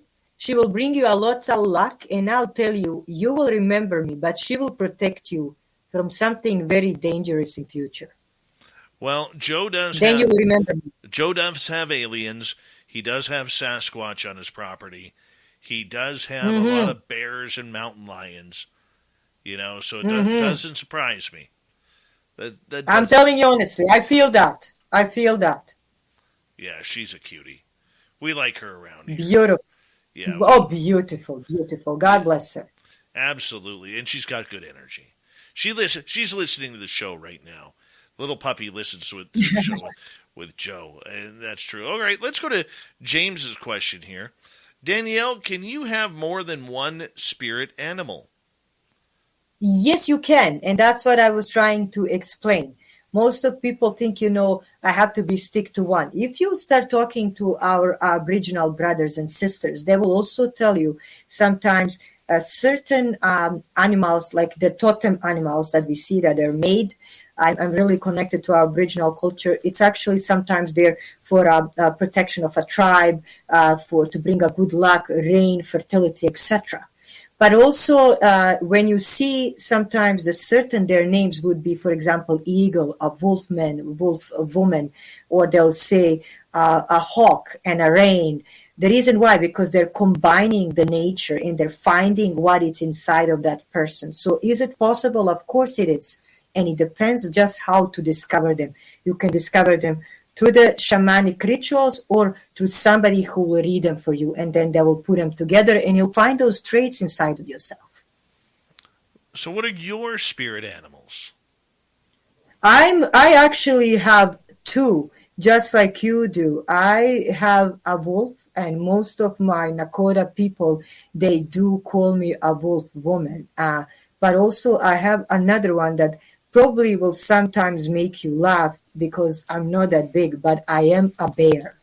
And the reason why they recognize that when they were taking me traveling is because I'm very also protective as a woman. So I'm protective of my family, my loved ones, everybody that I love. And a lot of times you'll see my friends calling me a mama bear. So that's what it is. That's where it's coming from. Now, for you, as you bear down and you gain your own spirituality, do your spirit guides or spirit animals protect you from danger? How does it work to have these? Or are they just there to bring knowledge and understanding? Of course, I'll tell you honestly, the person that I mostly 90% of the time do see, it's my great-grandmother. and I got all of her gifts through her. And she's also written inside of my book. There's a whole chapter about her. She comes and she guides me and she protects me. She gives me lots of messages. So it's my brother, my brother who passed away. So they are two of my main spirit guides that give me lots of directions, light, and protect me lots of times from certain things that will happen, or they give me the messages from the other side. Okay, so normally when I have always heard about spirit animals or spirit guides, they are there to be that quiet little voice that kind of guides you on the right path. Yes. And it's our choice whether or not we want to listen to them. And trust me, many times they teach us the hard way that what happens if you don't pay attention to what they are saying. Have you ever had those situations where your guides have literally, smacked you across the side of the head and say, "What are you doing?" and led you in a direction? Okay, you want to learn the hard way. Here you go. That happened most of the time when I was younger, and the reason why, because I wasn't capable of listening to them really well. Now I should say, learn more about it, and basically that's why I'm now connected more to it. But it happened more than a couple times when I was giving the warning and I didn't pay attention to it, and after that I suffer basically consequences. Now I learn and I pay deep attention to it. So I would say, yes, of course, I'm a human too. So I learned. Well, we lost your sound there for a quick second. Don't know where your sound went. We are okay now? Can you hear me? Now we're good. Yeah, now we got you. Okay. Do you want me to repeat the answer? If you don't mind. Yeah, no, of course I don't mind. So, like I said, when I was younger, I didn't listen that much to my spirit guides, and basically I would go in my own direction and make mistakes, just like everybody else. I'm a human too. Now that I'm older, and mature, I listen to them very carefully. But yes, there was more than a couple times that I paid a big time price for not listening to what they said, and after that, I never did it again. Well, that's a good choice. I almost died on mine. Oh, I'm sorry. Yeah, I rolled my ATV on top of me on a day where the entire way up there, that little soul voice was telling me today's not a good day to ride. And I rolled it, and my ATV ended up rolling down a mountainside by 250 feet. And it destroyed my bike, but I'm alive without a scratch. I will tell you something. I don't hide, and I can show you that evidence. I'm gonna try, so you can see probably the scar on my hand. Yes.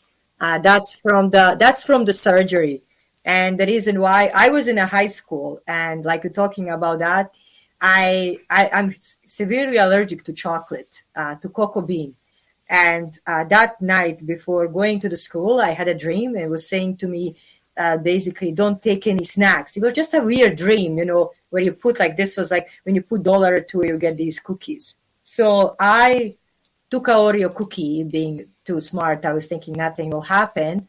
And I ate that Oreo cookie. And as I was coming to go across the street from Queen Elizabeth High School here in Edmonton, I got my shock and I slipped and I got a huge open fracture.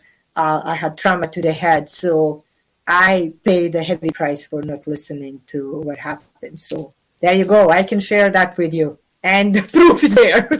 And it's even written, after the huge emphatic shock, this is what happened. You flew another 4 meters, had an open fracture, ambulance. I was very popular. You end up on the TV, imagine. For a high school kid, that's quite cool. That's quite cool for a kid, All right, we have just under 2 minutes here. Let's get to Wendy's question. She says, I would love to know what my spirit animal is or are and what they have done to protect me and from what. I will tell you openly, I see two. The first one would be owl. So you need to, you have a really good wisdom. You are really spiritually connected, and you just need to open those channels. And another thing that I see, you're going to maybe laugh about it, but I see bunny or the forest rabbit, what also means you are a fast thinker. You can find a solution for certain things, and you know how to go between. Those are also good mothers. If you want to enter the motherhood or your mother yourself, they know how to love and give love. But also regarding the wisdom, I'll go, if you have a statue of an owl, you can also light a little candle beside it to invoke this basically light upon yourself. And you can do the same with the bunny, but especially with the owl, I see that very, very much, my dear. All right. And how do they help her? How they help her? They give her more wisdom. They give her also a lot of times things that she needs to connect with spirituality. And also she's very easy in finding certain solutions. She's a smart lady, and that's what she gets from a bunny. She can find a solution. She's not like stuck at one place, because these are the traits that she carries inside of herself. This is what gives her the strength. Perfect. And on that note, we have Danielle Dorozan for another 30 minutes here on Spaced Out Radio tonight. We got a lot of audience questions coming on. And, hey, we're going to try and fit them all in here because that's what we do. I hope you're enjoying yourself tonight, Danielle. Oh, I am enjoying very much. Excellent. Very much. So are we. And that's why we're all having a good time tonight on Spaced Out Radio. Author, psychic, paranormal expert, diva, whatever you want to call her, Danielle Diva Dorozan continues here on Spaced Out Radio right after this.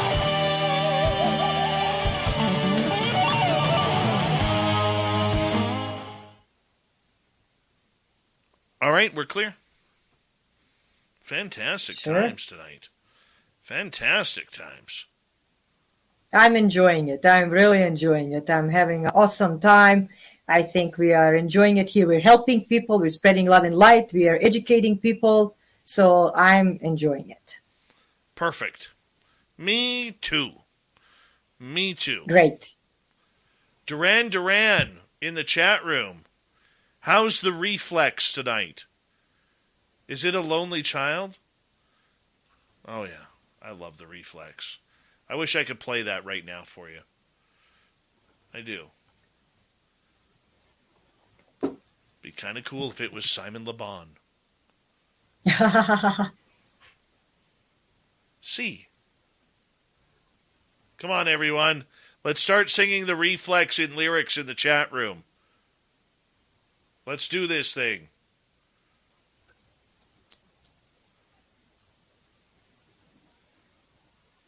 There we go. Damian K, how you doing? Moon Freedom, welcome back. The lovely Moon Freedom. The gorgeous Dirt Road. I have a gut feeling I shouldn't go to work tomorrow, and I'm on my wrong path. Phone in sick. Phone in sick tomorrow, Dirt Road. Phone in sick. I'm not feeling really well. I stay up the whole night watching the show. Now I feel like I'm going to vomit. I need more sleep. Gorgeous Marie, how are you?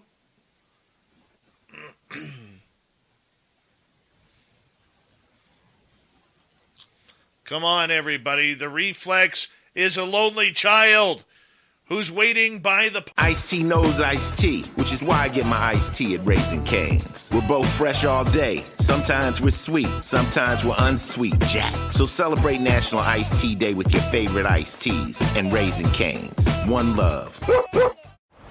Seize the day. Wouldn't you rather freeze it? Now you can. Because now, when you order anything off the McDonald's app, you can get a medium frozen drink free.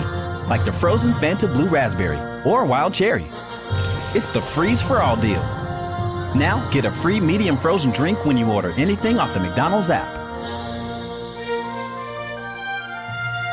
One-time use only through 7/3/22 at participating McDonald's. McDonald's app download and registration required. Mark! Somebody help me out here. Son of a gun, we can't all not be Duran Duran fans from the 1980s.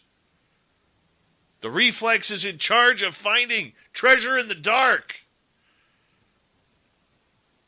Oh. I remember Duran because I'm born 1980.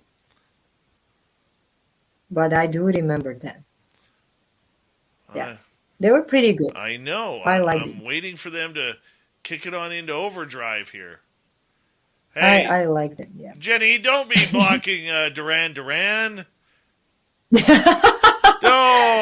Don't. That's Duran. You know the snake. Vinman. Thank you, Vinman. Oh, the Reflex, what a game. He's hiding all the cards. I love it. Vin, you put a smile on my face. You rescued me, buddy. You rescued me.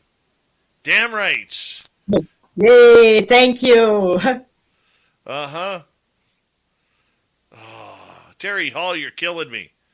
You're killing me right now. We got about 2 minutes here, my friend. No problem. Awesome.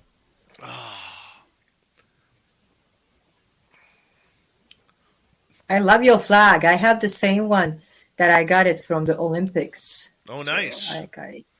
Yeah. Nice. I don't know how I ended up with this one, but I did. I did a photo shoot for when they did the Olympics before the COVID. So I was kind of just modeling their apparel, the hoodies for Canada. Nice. So I got it from the Bay for free. So I was so happy. I got everything. I'm like, yes, I'm all Canadian now. So I was so happy. Yeah. Mm-hmm. I love that hoodie. It's still really my favorite one. Right on. When I travel to States, I always have it. And they go like, oh, there's a Canadian girl. I go like, yeah, because they can see the big sign. I love it. Oh. Boy, the chat room is moving fast tonight. Good. Fast. People are interested. 1 minute to go. I'm happy. 1 minute. Please, if you want questions, do me a favor and put them in capital letters. Makes life easy for Dave to find them in the chat room. And we got about 40 seconds here. No problem. All right. Almost 30 seconds.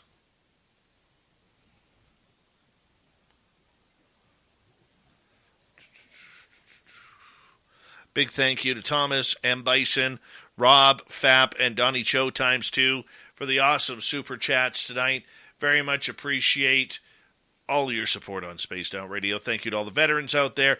And remember, you can get your SOR swag by going to our website, spacedoutradio.com. Here we go with the second half of the show right now.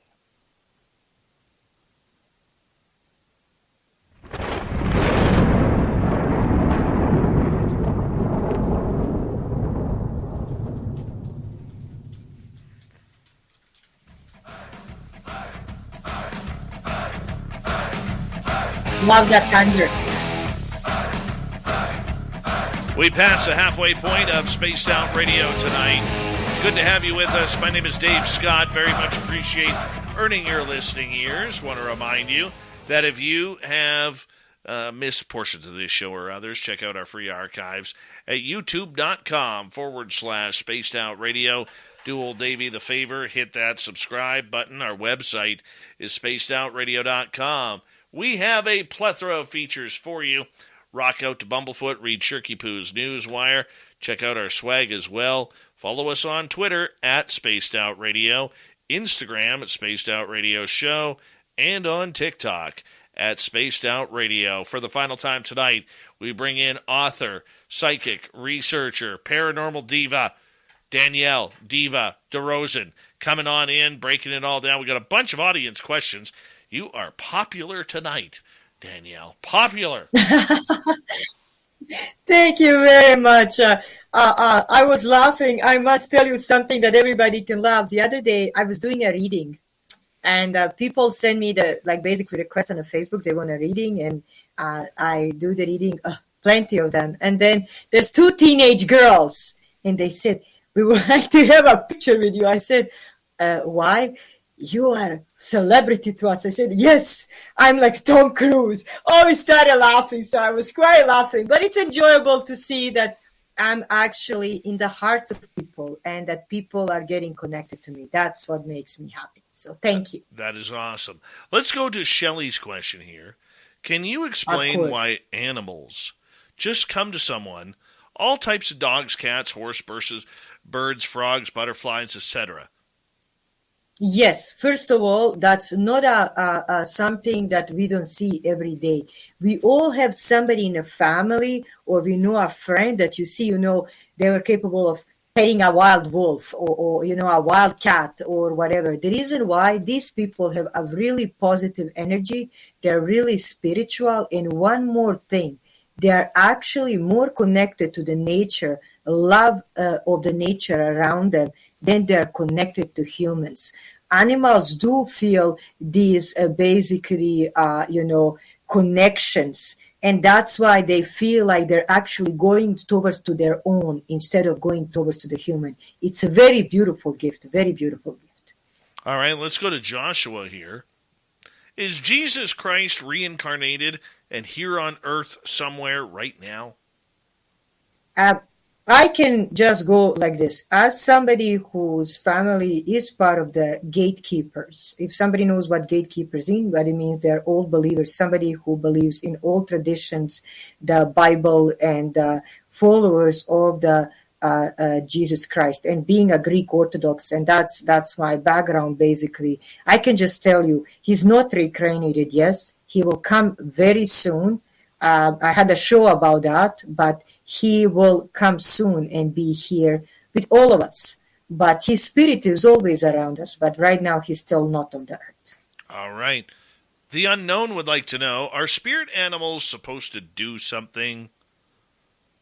Yes, those are the traits that we have inside of us. So basically, just like I was explaining to our friend Dave here, that's why he's a leader. He is a wolf pack, or he's capable through the owl to see the wisdom, to be connected, to love the nature. But if you invoke them, what it means, you have that statue, or you can even in your mind light that, just a simple tea, light the candle and say, I want these basically gifts to come upon me. You will get more and more of these traits inside of yourself, and you'll be capable of getting basically around more than just not knowing what they are. All right. Vaughn would like to know, how do I contact you in Edmonton, Alberta for a reading? The best thing would be, you go on my Facebook, so it's Danielle Dorozan, and then basically, what do? Just leave me a message, and then no problem, we will be capable of arranging a reading. And just to tell you guys, nobody comes to the Edmonton, but I also do a reading through the Skype. They are very private, or on a messenger, and everything that comes, is the same, just like you are there. There's no any difference. And I have basically some of the high clientele that I'm not going to mention the name, up to the ambassadors from different countries. So that's what I can say. All right. Who are my spirit guide? Yes, I read that. I can just openly tell you, your spirit guide is your great grandmother. She comes a lot around. You are a very spiritual lady. You have a big heart. And she also brings a lots of warmth. Like, you have a warm heart to it. Another, you have a guardian angel. Now, this is not your relative. This is not somebody that is connected to your bloodstream. This is basically a person that is given to you. And this is a lady. And this lady was a nun. This is very rare to be given. But you are given this because you have a higher mission in this world that you even didn't discover yet. It's going to happen in 2 to 3 years from now. You're going to go more into spirituality digging, and you will do a lots of work. How many spirit guides does the the average person have? Usually, people do have 2 to 3, but 2 most of the people have. Most of the people have 2, but 2 to 3 usually. So I have seen 3 of mine. Okay, great. There is my one dude who is with me at the snap of a finger. All I need to do is think about him and he's there. If I'm being an idiot, I get this young lady who is almost like a librarian sitting on a park bench, and she's the one who kind of kicks my butt if I'm being stupid. But then I've seen only twice this old wizard dude who, like, literally with the pointy hat, the white beard, the cloak. Yeah. And I don't really understand his role of knowledge. So how do we define what our spirit guide roles are? Because, for example, is it okay if I use all three of yours to explain? Would that be okay? Please do. Thank you. So first of all, I wanted to say the lady that you say it's a librarian, she's actually a teacher. So that's the reason why she kicks your butt, because she wants you to be in a line. So she's there mostly, and that you already figured it out. So when you have your spirit guides and you realize what they're for, example, one is kicking your butt. Her role is also to put you in the direction that you need to go, or to tell you, no, this is wrong, this is what you need to do. So she'll be more like somebody who's like correcting the things and trying to help you out where you need to go. Then you have somebody who is more like always there. That person is kind of on your shoulder. Oh, do this, don't do that. So you will know this is your buddy, that it's constantly there. And this lady is only coming when actually, or most of the time coming when you need to correct something. And now the third one that you're mentioning about comes very rarely, or you only saw him twice. It's because wizards are very rare, but he came to you to open your spirituality. Now, Dave, you are very spiritual. You are very connected to the other side. You're very connected to paranormal, extraterrestrials, and universe. So I'm not surprised that somebody we can use like a Marilyn came to you. And the reason why is because he wants to support you in your visions. He was very deep. That's what I like. That's what I'm saying. Very tough for me to understand. Like he almost spoke, in phrases almost like, and this will sound laughingly to our audience. He almost sounded like Yoda, like speaking almost in tongues or riddles or whatever. And the reason why, like I was telling you, he is giving you more knowledge, and he's telling you, okay, you can do this, and the reason why he's giving you riddles, he wants you to think just like you're thinking right now. He wants you to know you have capacity to do more. You are a person who's capable of achieving more when it's coming to spirituality, when it's coming to connection to the other side. Good. If he can teach me how to diet properly so I can lose some weight, I'd be happy with that. Very happy. Okay, I'll help you. I'll help you. All right. Let's move on to Holly here.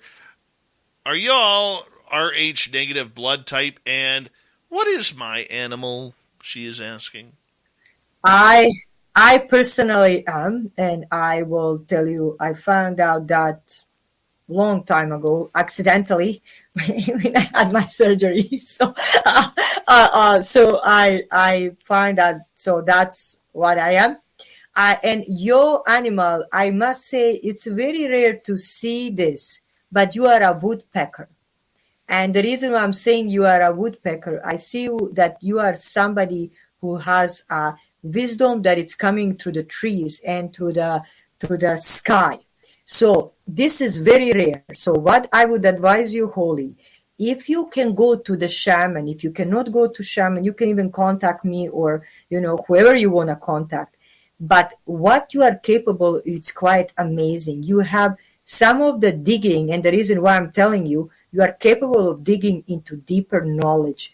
So if you just dig deeper into yourself, you can do more. You're not just an empath. You have a gift that you need to kind of dig a little bit more about it, and don't be scared. So quite beautiful, yes, and 99%, are Rh negative, and that's what I am.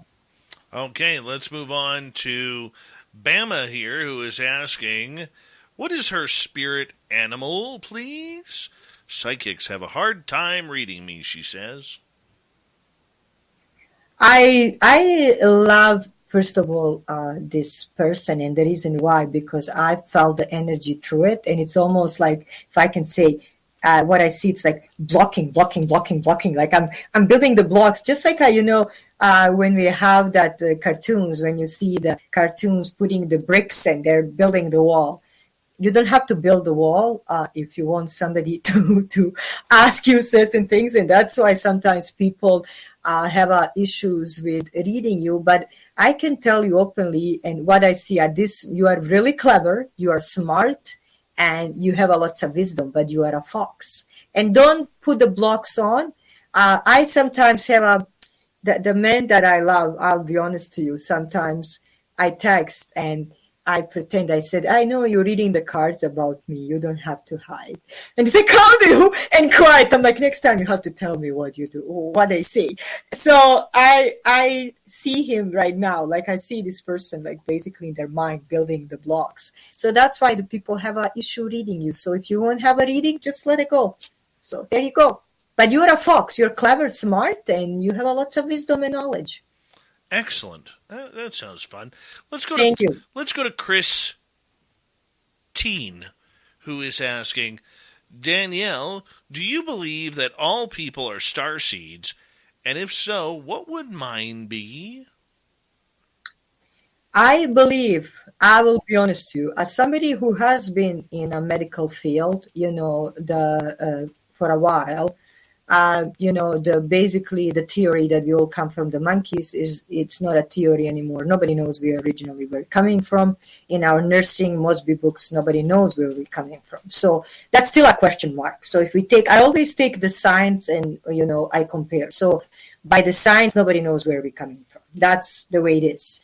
And evolution, it's just a question mark. That's also, nobody has a 99% proof of it. This is a medical fact, proven by many scientists and many doctors, by many, many researchers. Now, if you take by our Aboriginal people, by ancestors, they did connect it to the star seeds, whether extraterrestrials or that we're coming from the universe, grand creator from the other side. I personally do believe in that. I'm not saying people have to, but I do believe in it. But what I do see, how we are connected to them, and, what would be yours. I see you as a Paladinian.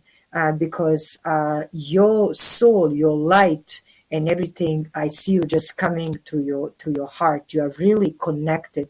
You're coming from that side of the galaxy. But also, I think that most of the earthly beings are coming from that side, and that's why we are also tested on. I believe we are seeded, and that we were never alone, and we are never alone even right now. Very cool indeed. Very cool indeed. All right, let's move on. Thank you. As Lucy Bell is wondering, how do I figure out my spirit animal? Oh, everybody's in the spirit animals today. I know. So, like I said, there's two ways to do it. Forgive me. First of all, you can go to shaman, psychic, and medium, medicine man, who will put you to this, I could say, trance or seance, and make you kind of think about the animals or guide you while they do the certain prayers, and you'll be capable of seeing the animals. And those are the animals that you see that are connected to you. But also, you can have a psychic medium or somebody seeing it through basically them and how they connect you to this energy. And what I see you, Lucy, you believe me or not, my brother Canadian will laugh here, but you are a white polar bear. So you are a very beautiful, lovely. You have a motherly heart. You are protecting, and you have a beautiful aura around you. You have I love Lucy. She has a very beautiful aura around her. So that's what I can tell you. All right, let's move on to James. Can a spirit animal be something other than an animal, like maybe an insect or a fish? Of course, because we must understand, for example, every culture has a different way of connecting to the nature. And for example, I study and do lots of research in Egypt. Sometimes they would compare people to the bumblebee. They will also compare them to the butterflies. They will compare them, to flies if it's connected to the dead. So this is, for example, it depends what kind of basically reading you want to get and to which kind of ancient culture you want to connect to. Of course, and you can be a fish, you can be a mammal, and some also people that say, they are seeing themselves totally not that their spirit is not connected to the human being. So that could be they're a dragon, they could be that, they're like you're saying that they are connected to the star seeds. That's your soul. Your soul cannot be wrong. Nobody can tell you what you are because you feel inside of yourself. So just follow it. All right, let's continue on here as Danielle Dorozan is our guest tonight on Spaced Out Radio. We got about 6 minutes to go. And George is wondering, can light beings be spirit guides? Of course. Light beings are 99% actually, if you hear the word light, they are coming from that dimension where they'll be capable of giving you the guidance, giving you direction. And even their way, what you're hearing, light beings, they are really connected to the spirit guides, just coming from a little bit different dimension. But you just need to open your heart and they will give you more than one message, I'm sure. All right. Let's go over to Toe Tag. Is it possible to live psychically 24 hours a day, 7 days a week? My experience has come sporadically at unexpected times. I live it 24/7. Iced tea knows iced tea, which is why I get my iced tea at Raising Cane's. We're both fresh all day. Sometimes we're sweet, sometimes we're unsweet, Jack. So celebrate National Iced Tea Day with your favorite iced teas and Raising Cane's. One love. Seize the day. Wouldn't you rather freeze it? Now you can. Because now when you order anything off the McDonald's app, you can get a medium frozen drink free. Like the frozen Fanta Blue Raspberry or Wild Cherry. It's the Freeze for All deal. Now get a free medium frozen drink when you order anything off the McDonald's app. One-time use only through 7/3/22 at participating McDonald's. McDonald's app download and registration required. Because as I'm talking right now, and being honest to you, I can hear something up there and I know what it is. So, and I'm talking about my upper floor. And the reason why, because I know I have a visitor and I know that somebody came to visit me because I connect. But somebody who's a psychic and a medium, they channel that and they know how. Sometimes it can be sporadically, depends how you channel it, but I live it 24/7. That's why I sleep very little a day. One of these days, I'm going to be just knocked out. So. I know that feeling. Hallie is wondering. I live on Tim Hortons. Hallie is wondering, who are my spirit guides? You have a gentleman spirit guide, and I'll be honest with you. This is a male. It's not connected to you through the bloodstream. This gentleman is taller, and you can even call him Jim or Jake. Try those two when you hear him, and I'm sure you can say, Jim, Jake, are you here? More than a couple times.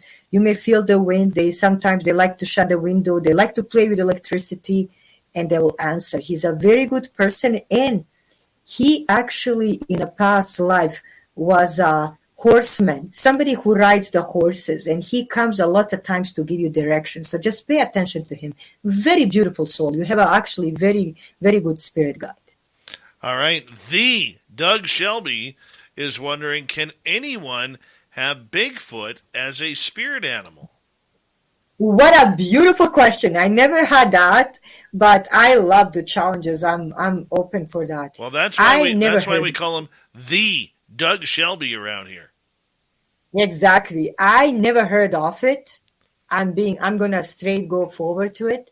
I never heard of it. Is it possible that somebody may have it? I'm thinking if they have that psychic channeling and they can connect to it, they can. Because when I had that connection with that Bigfoot, I had a connection with him with the third eye. Like I'm saying, I felt his energy, that he's scared of me.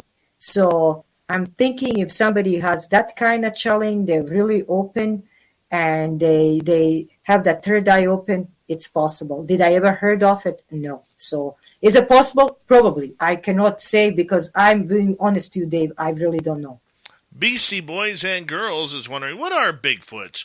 Do they have a soul? Bigfoots are creatures just very similar to the humans. I 99% believe they're coming from a different dimension. Do they have soul? I'm sure because the reason why they have a physical body that we see. So each physical body has also a spiritual body. So I'm sure that they do have a soul. All right. Jules is saying, I spoke to a deer when I sought out my own spirit animal. Is that correct? Deer. Yes, you can. Yeah, you can. Yes, you can. That's totally correct. Yes. Shelley is wondering, dumb question. Shelley, there are no dumb Oh, questions. no. But Exactly. No. what does a duck mean? If she's talking about in a spirit world, or is she talking as a spirit animal? That's why I really. If she's talking, I'm gonna just say, if you're thinking as a spirit animal, basically would mean that you love the water, that you're capable of coming from many different things, like coming from the hardship. You're capable of getting out of the many dark waters, I should say, and you're capable of finding the solutions. So if you're talking about the spirit animal in dreams, it actually means salvation, finding a solution for something, because I also interpret the dreams. All right. Black Dragon, one of our favorite veterans who listens to this show, is asking, what is his connection Of course. to aliens? It's his soul, your soul, because you are really spiritually open and your soul is highly connected to them, that you basically are so connected to them. I could say, everybody who called today, you are the mostly connected to them. All right, we got about a minute to go with you, and this is a show that has flown on by tonight, Danielle, and I want to say a big thank you for coming on Spaced Out Radio. It's been an absolute blast and so much fun. We definitely will do this again. Could you do me a favor and tell our audience where they can find your book and anything that you do online? It would be my pleasure. First of all, thank you so much for having me. I had a blast. Thank you for everybody that did join us this evening. They can find me on my Facebook, Danielle Dorozan, and also, contact me there and message me. My book is on Amazon, and anybody who needs any kind of spiritual guidance or the counseling, they can find it inside of that book, and it's called The Magic of the Spirit Lake. And anybody who wants to contact me, I'll be more than happy to bring love and light to them and spread love and light to their home. Very much appreciated. I know Donnie's a big fan. Thank you so much. Thank you, Donnie. Love you too. Thank you. Love you all. God bless you all. Love you. Love you too. Danielle Dorozan. Coming up in hour number 3, we're going to head to the swamp. Our swamp dweller is back. Then Tim Senor is going to join John Hudson and myself for the Unbiased UFO Report on Spaced Out Radio.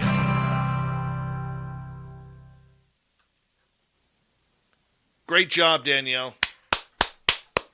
Thank you very much. Thank you very much. I'm glad that people really did enjoy it. Thank you so much for having me. It was really my pleasure. And I must say, Dave, you are a joy. You are a wonderful person, wonderful soul. And also for you having me as my guest, if you ever want a reading or I can do any service for you, please don't hesitate to contact me. We'll do it privately, not on the. I'll be more than happy to do a reading for you. I appreciate you. And we'll talk very, very soon, okay? Okay. God bless you all and have a good night. I love you all. Danielle Dorozan, check it out and get her book on Amazon if you don't mind, and we'll let her go. And I'm just going to stick a step away from the studio here for a moment, and I'll be right back and go from there. Excuse me.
All right.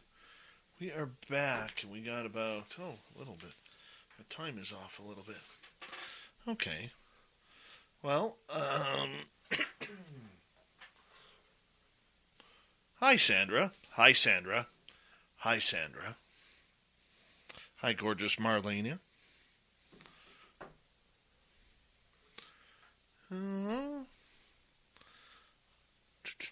My weekend was great. Up until the point aliens came. That little bastard. Gotta figure out who he is. I'll tell you after the show. Darn aliens. Would you like to connect with us? Head to spacedoutradio.com for all your latest show info. Now, back to Dave Scott and SOR. Here we go with the third and final hour of Spaced Out Radio tonight. Good to have you with us. My name is Dave Scott. Very much appreciate earning your listening ears wherever you are on this beautiful planet we call Earth. Hello to everyone listening in on our terrestrial affiliates around North America and digitally on TalkStream Live, Odyssey Radio, and KPNL. All of our archives are free. Join us at youtube.com/Spaced Out Radio. Do old Davey the favor, hit that subscribe button. The Desert Clam has set the password for tonight in the SOR Space Travelers Club. Quarkonium. Quarkonium is your password. Use it wisely, Space Travelers, as the Clam sets the password each and every night right here on Spaced Out Radio. Our website is spacedoutradio.com. We have a plethora of features for you. Rock out to Bumblefoot, read Shirky Poo's Newswire, check out our swag as well. Follow us on Twitter at Spaced Out Radio, Instagram at Spaced Out Radio Show, and on TikTok at Spaced Out Radio. Let's continue on tonight as we now head to the swamp. Our resident swamp dweller has another spooky story for us. Hi, Spaced Out Radio listeners. This is Swamp Dweller. It's time for your nightly dose of spookiness on the show. If you have an interesting encounter or a spooky story that you would like to share, be sure to submit them in at swampdweller.net. You can also find our YouTube channel at youtube.com/swampdwellerreads. Now, let's chill out, relax, and together, let's enter the swamp.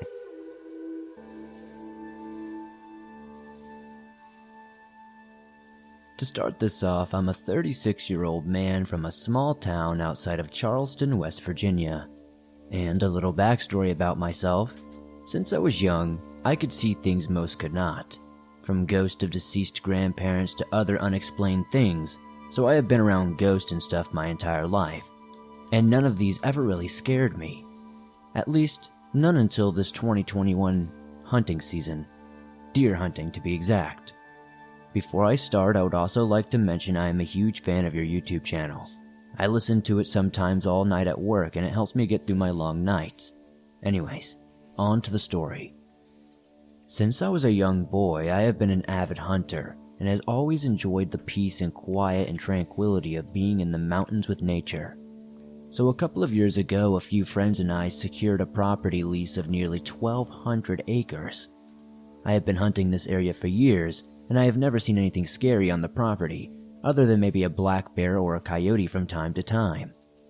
After setting out multiple cameras for the 2021 hunting season, I decided to hunt a new location due to the deer frequenting another area more than I had hunted in the past. Before the season, I moved my hunting equipment into this new location and drove in a couple of more cameras to better understand where the deer would most likely be coming from once the hunting season started.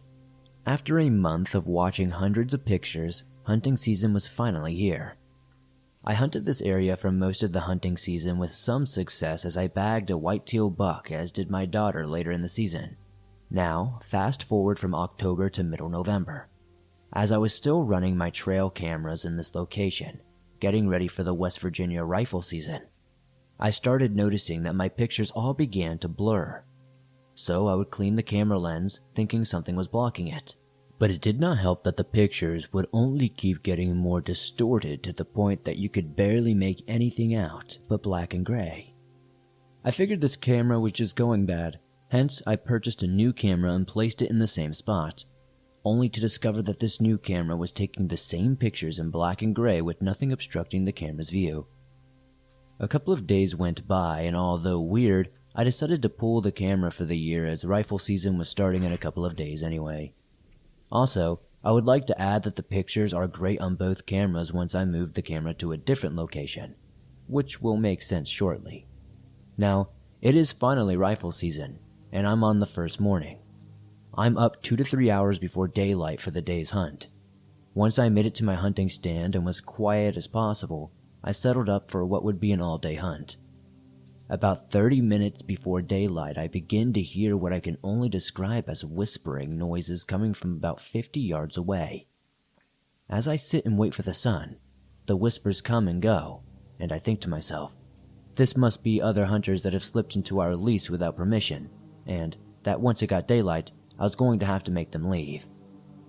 Once daylight comes, I start looking for the trespassers, and to my surprise, there is no one near me.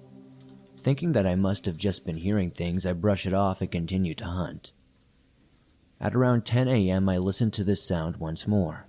Looking around, I notice something moving to my right and across a small stream. I focus my eyes and quickly see it's a woman, dressed in what I can only describe as 1800s-style clothing. Please note it is freezing this morning, and this woman is at least a mile deep in the wilderness, dressed only in what appeared to be some old white dress or apron. I watched this woman for a few moments, and she then turned and seemed to walk inside a rather large and hollow oak tree. I thought to myself, what in the world did I just see? Trying to make any sense of this, I began to hear the whispering again, coming from where the lady or whatever this was had just gone. I don't make a move. I continue to stare at this tree after what seemed like forever. I notice movement once more from the tree. I keep watching as I see this woman-looking thing re-emerge, followed by what looked to be a small child, maybe 8 to 10 years old. Shocked once more, I watch the pair as they walk around the tree in a single file. Once at the backside of the tree, the kid bends down and looks to pick something off the ground. Then, suddenly, the pair both in non-human speed dash back around and inside the tree. At this point, I began to think to myself how weird this was and so out of place, but I never heard the leaves crunch or any noises that they were even outside of the tree. Weird, I thought. After sitting for a couple of minutes more, I decided to confront the two and see if there was anything I could do to help them or figure out what they were doing here in the first place. With rifle in hand, I began to climb. I slowly make my way down the tree where the pair had been.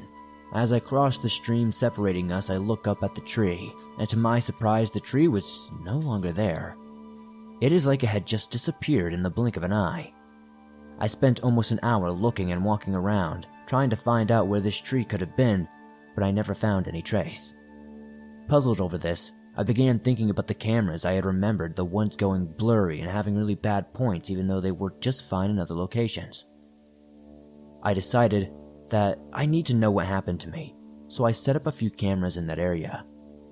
2 days later, I had my cousins come with me to retrieve all of the equipment from this area, and I will never be pursuing in this area again. Please let me know in the comments if anyone knows what I may have witnessed, and if you choose to share this story, thank you. It would mean a lot to me. I really would appreciate somebody giving me any sort of idea in the comments what this could be. I think somebody's got aliens. Somebody's got aliens in the forest, because that's the only thing it can be. As we say thank you to Mr. Swamp Dweller for coming on in with another spooky story tonight. And, of course, you can find Swamp Dweller on YouTube. Just go to youtube.com/Swamp Dweller Reads and hit subscribe. He's got thousands of stories there for you. All right, it is time once again where we bring in the fedora-wearing John Hudson and the unbiased UFO report. Nobody's going to know. They're going to know.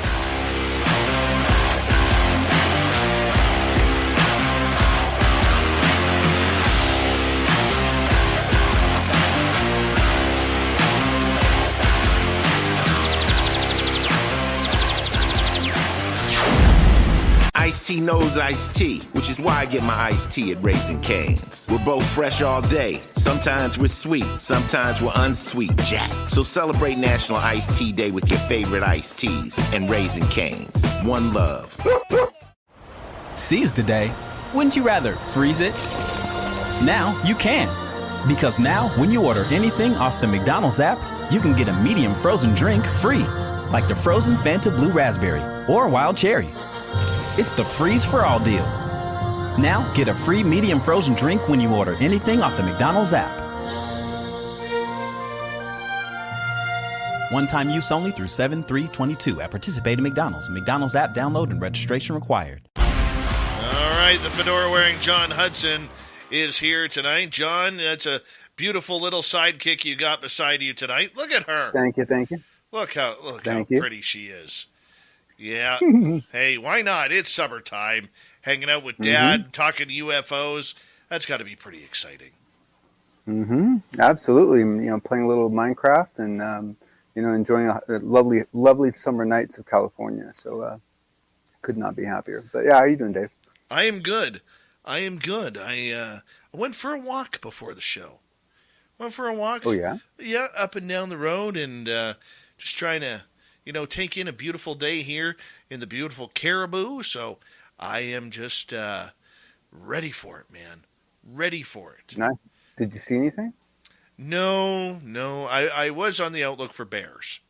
I was looking for bears and did not see any bears because we are getting to that time, but the trees are starting to bloom a little late here. So probably not going to get bears, getting too excited until about, August, September, when the apples start coming out. Nice. Do you see lots of little creatures? I mean, you see lots of mostly deer. You get like little foxes or coyotes or I have no idea what kind of foxes. Stuff you get Yes, where you are. Foxes. Yes, coyotes rare. Cats extremely rare. I've only seen one mountain lion since I've been here, in my area, and that was in my neighbor's yard at 1 o'clock in the morning. So, yeah, I mean, when you got mountain lions nearby, I mean, they're all over the place. They could be in the trees, they could be in the bush. They don't care. They don't want us. By the way, just put your hand up for a second. A second. Oh, no, most of it's coming off. Let's see. Most of it's that coming is off. a good father. So for our radio audience, John's fingernails are painted purple and blue. That's what a good father does with a daughter. Yeah. I'm just saying that. That's what a good father does for a daughter. Absolutely. Let's bring in... And as a side note, it's astounding the number of the garage solvents that nail polish can survive. It's been quite interesting.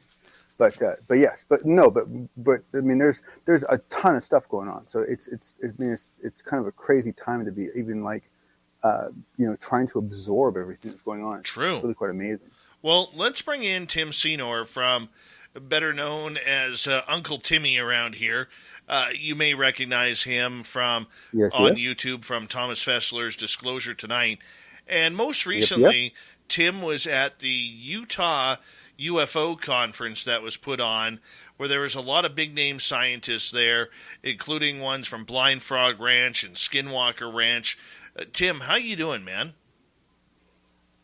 Dave, John, it's so good to see you guys. It's good to see you. Yep. Yeah. So you physically went to that conference? I did. Yeah. Hey, how many people showed up? A 3-day. Couple hundred VIPs and guests and participants. Yeah, it was really great. And not so much that, but just great collaboration amongst the people that were there. So it's a fantastic organization. So that's the UFO Disclosure Symposium that took place at Vernal, Utah, 27th, 28th, and 29th of May, I think it was. So, or maybe it ended on the 30th, but either way, 3 days. And it was fantastic. Where was it again? Informative. Vernal, Utah. It's one of the Been highest Utah places before? On Earth. No, first time in Utah. It made me want to go skiing there. I can tell you, driving by it now with kind of the lingering snow, I was like, oh, I could still get a couple runs in. Do you notice how sometimes the streets are really, really wide? Have you noticed that? Yeah, interesting. Why is that? So you can make a U-turn in a horse and carriage. That's great, man. I think totally if not that's kidding. the fact, it could be totally. Yeah, that's kidding. Great. Totally beautiful. Totally not kidding. All right, fantastic. Tim, while you were there, a lot of people out there are very used to the idea of seeing the Tic Tac UFO video. And this was a video that came out back in 2017. And this was, of course, a big part of the release from the, how can we put it here? From the New York Times article that came out. And it was something that was quite captivating for many people. I mean, there were those who absolutely loved it. There were those who ripped it apart. But rarely what has been seen publicly is the extended version of this video. And I don't know why it hasn't been shown as much as we think it would be. But explain what went on. Right. Obviously, the last 4 seconds or so of this video is the highlight, how the Tic Tac actually exited. And so this obviously is a capture from 2004 Nimitz encounter.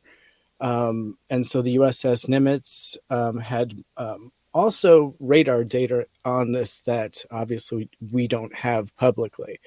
But we are left with this video that is available in full length, obviously, at the Navy's website. And highlighting really is the last, like we said, the last 4 seconds of this that really kind of slipped through everyone's fingers as far as important. And so we've got a couple of scientists that have taken a close look at that. And that's really what the highlight of this information is going to be all about. And so... And I'm sorry, Tim, just for my clarification, when do we know for sure that these extra 4 seconds became publicly available? At the time in 2017 when it was released on the Navy's website. So basically, if you went to the Navy's website to get your Tic Tac video, you would have gotten these extra 4 seconds going back that far. But because everyone else was downloading it off YouTube and from Jeremy Corbell, basically we didn't get those extra 4 seconds. Is that right? No, it's always been Jeremy available. by any. I'm just saying that's where everyone was getting the videos from. So it's was it really just that simple? What it was is that typically that wasn't the portion that was highlighted publicly. So what I'm saying is that the media focused on the video itself without highlighting the important data that was hidden very openly in the last 4 seconds. But there's a couple of scientists out there that are looking at this data very carefully.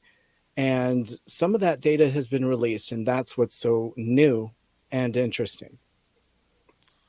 Okay, so you have a copy of that extra 4 seconds. If you want to... Yeah.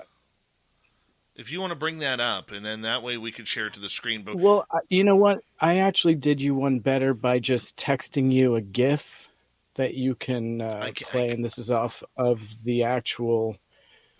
Yeah, I can't play that off my phone, dude. All right, I did not know that. Okay, so yeah, I can. Let's see here. Get standby. So what we want to do is we want to describe this to our radio audience who is seeing this at the, Absolutely. I mean, this is, I have it on my phone, but I'm not going to be able to show it up onto my camera here. Okay. I'm going to go ahead and see what I can do here. So I even found the other day taking an animated GIF on my desktop and sharing it within a web browser, having it loop in the web browser as an animated GIF, and then sharing that as a screen in StreamYard didn't actually work. it would just allow the video to play one pass, and it would freeze it there, and it would stick there forever. Right. Yeah, it's not letting me do it. I see that. Are you able to share a screen with the Navy website, perhaps? I'm trying right now in order to bring it up here, and It's so funny. I have no idea on the website where it would be. So, okay. Yeah. I can.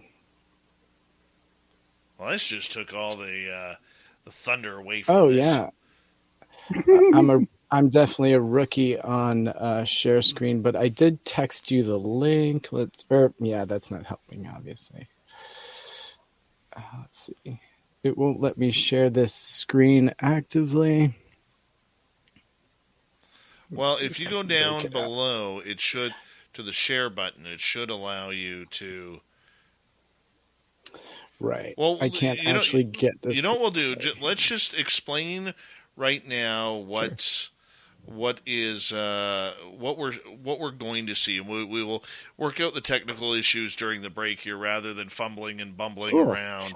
Absolutely. And so what this last 4 seconds is where the camera loses lock on the Tic Tac and it exits the screen.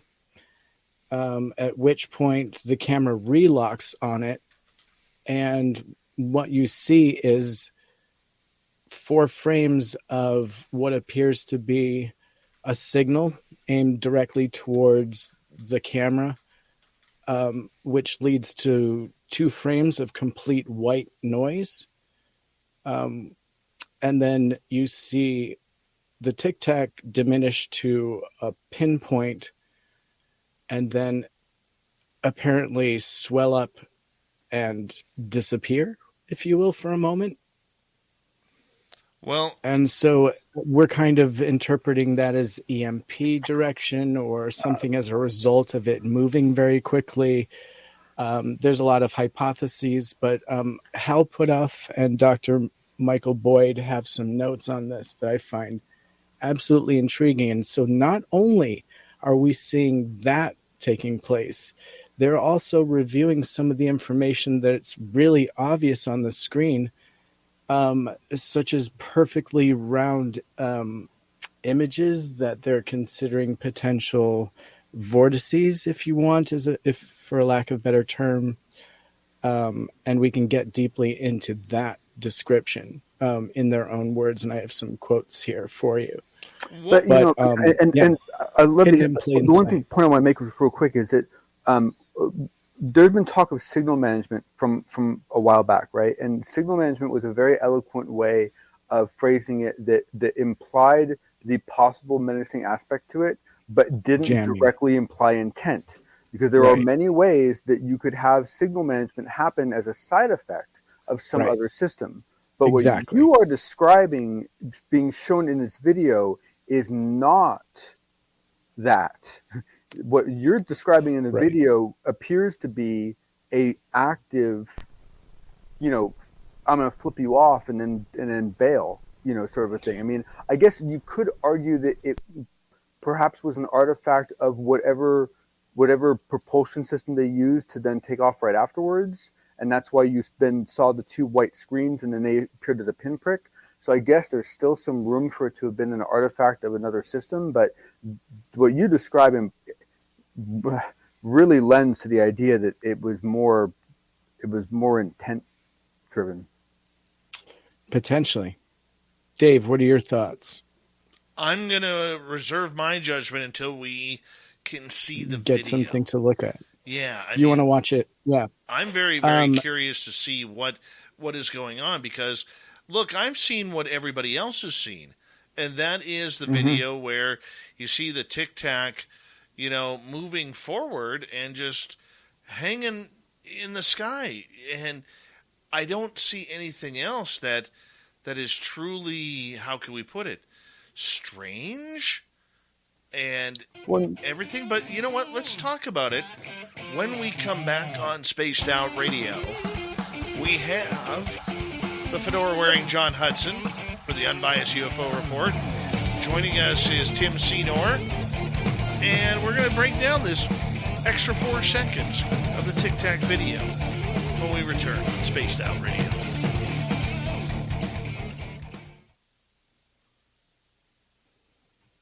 Okay, I have it lined up now. Oh, you do? Okay, cool. I was about to figure it out on my end. Well, I mean, it's good to show it, but I have to say that, I mean, it sounds like it's the data that is the important part, and ultimately, you know, how much is 4? I mean, I'm a little worried about, like, you know, like as this gets out further, how excited people are going to get and whether they're going to be let down, because, I mean, 4 frames. I mean, how much can you really see in 4 frames, you know? Actually, quite a lot.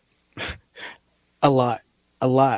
Well, and that's good. the whole point. Well, no, I mean, it depends on which frames there are. I mean, obviously, there's certain frames that 4 frames. You know, in the Kennedy films, 4 frames. You know, could we make a big deal? But you're not always guaranteed to have the right 4 frames. So it's like, to me, it almost sounds like someone intentionally just cropped all the fight scenes out of the movie. Right. And then ran around with the dialogue portion of the movie and tried to sell it. And then oops, look, all the fun stuff we cut out. Right. And we can definitely get into Dr. Putoff and Dr. Boyd's interpretation of this, because they're very clear on how they feel about this. And, you know, obviously there is data to hash through here, because it can be interpreted in many ways, as you're saying, because we just don't know. Right. But the fact that I find very interesting is that it has been glazed over. And if you are, and we will take a look at some of the stills here that these scientists have really highlighted, there's a lot of information we have just glazed over, been shown in public and not seen. And it's been right in front of our eyes this whole time. No, that's I have to say, I find this very, very disturbing, Tim. Like, on so many levels. This is like, this can keep me up at night. This right. I know. And you know what? I'm within a work team that also got a little squirmish over this, simply because I think it was just highlighted in a different fashion, you know, and interpreted in a different way. And so it's just, how do you look at it? You know, it can be swayed and interpreted in many ways. I'm starting to learn that, you know, energy might have a certain effect on us, even though it's totally neutral, right? And I think even in Travis Walton's case, right, he was affected by something that was probably pretty neutral. Fortunately for him, they were benevolent, right, and helped him to get back on his feet eventually. But, well, after... Like, oops, yeah, but the point is that initially these energies should be interpreted as good or bad necessarily. They just exist, right? And so interpreting a communication like this as being offensive or defensive, I've heard words like jamming, you know, that this was jamming the signal of the camera operator. That kind of initializes intent, and I think that's a little bit dangerous, because we don't know if the thing is that when you can assume that it was a consistent signal that became a problem due to proximity, that it's much easier to believe it's passive. Whereas when you have a focused signal that came at a specific moment, it's harder to, you know. Yeah. You can talk about it. Man. Yeah. No, I'm 100%. Yeah. It's kind of in the eye of the beholder. But when you get some guys that are breaking it down frame by frame and actually reviewing all the data on the screen, which is what you actually have to do when you've got the frames to look at them. And so, you know, that's what these guys did. And so, you know, at some point we have a completely white screen, you know, of just lines of data. But it means that Hal's had these frames this whole time. We all have. Right. Everyone's had these. It was declassified in 2017 when it was, you know, broken and made public. And so are you saying that the new information that's being released now, since this symposium, is the opinion of these scientists on these frames? But is this to imply that basically a lot of people already have these 4 frames on their local hard drives, and they just don't even they just never noticed? Absolutely. Yeah, we've all looked at it on the news, in fact. Not the end, But even the frames leading up to this have interesting information that I haven't even talked about yet, really. But are expressed in this symposium that I was a party to. And taking notes in a symposium, taking video in a symposium, taking photographs, it's all part of the process of learning. And so in reviewing some of these things, I'm made aware of things that have slipped through the cracks. I'm also being bombarded at the time by so much information. I have to review my notes. Okay, guys, we got 10 seconds. That's where this was discovered. Hi, Alien Critter. Hi, Scowling Greg O'Brien. Here we go. Greg gets it.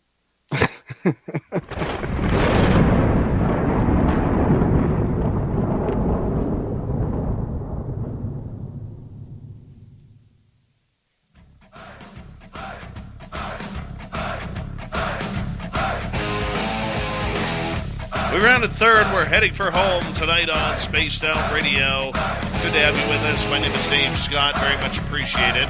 I want to remind you that if you missed most of this show or others, check out our free archives by going to youtube.com/Spaced Out Radio. Do old Davey the favor, hit that subscribe button. Our website is spacedoutradio.com. We have a plethora of features for you. Rock out to Bumblefoot, read Shirky Poo's Newswire. Check out our swag as well. Follow us on Twitter at Spaced Out Radio, Instagram at Spaced Out Radio Show, and on TikTok at Spaced Out Radio. We continue on tonight. Is there more video footage that the majority of us haven't seen on the Tic Tac footage? The fedora-wearing John Hudson, this unbiased UFO report, with special guest Tim Senor here tonight. And we're going to bring up this video on our YouTube side, but we're going to describe it for our radio side as it comes up, because this is kind of important. It's kind of cool of what's going on. John, Tim, welcome back. Thank you, sir. Welcome.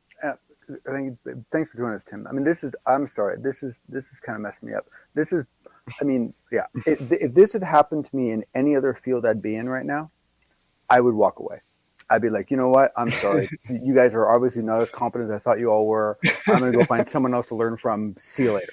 I mean, don't kick yourself. Ice-T knows iced-tea, which is why I get my iced tea at Raising Cane's. We're both fresh all day. Sometimes we're sweet, sometimes we're unsweet, Jack. So celebrate National Iced Tea Day with your favorite iced teas and Raising Cane's. One love. Seize the day. Wouldn't you rather freeze it? Now you can. Because now, when you order anything off the McDonald's app, you can get a medium frozen drink free, like the frozen Fanta Blue Raspberry or Wild Cherry. It's the Freeze for All deal. Now, get a free medium frozen drink when you order anything off the McDonald's app.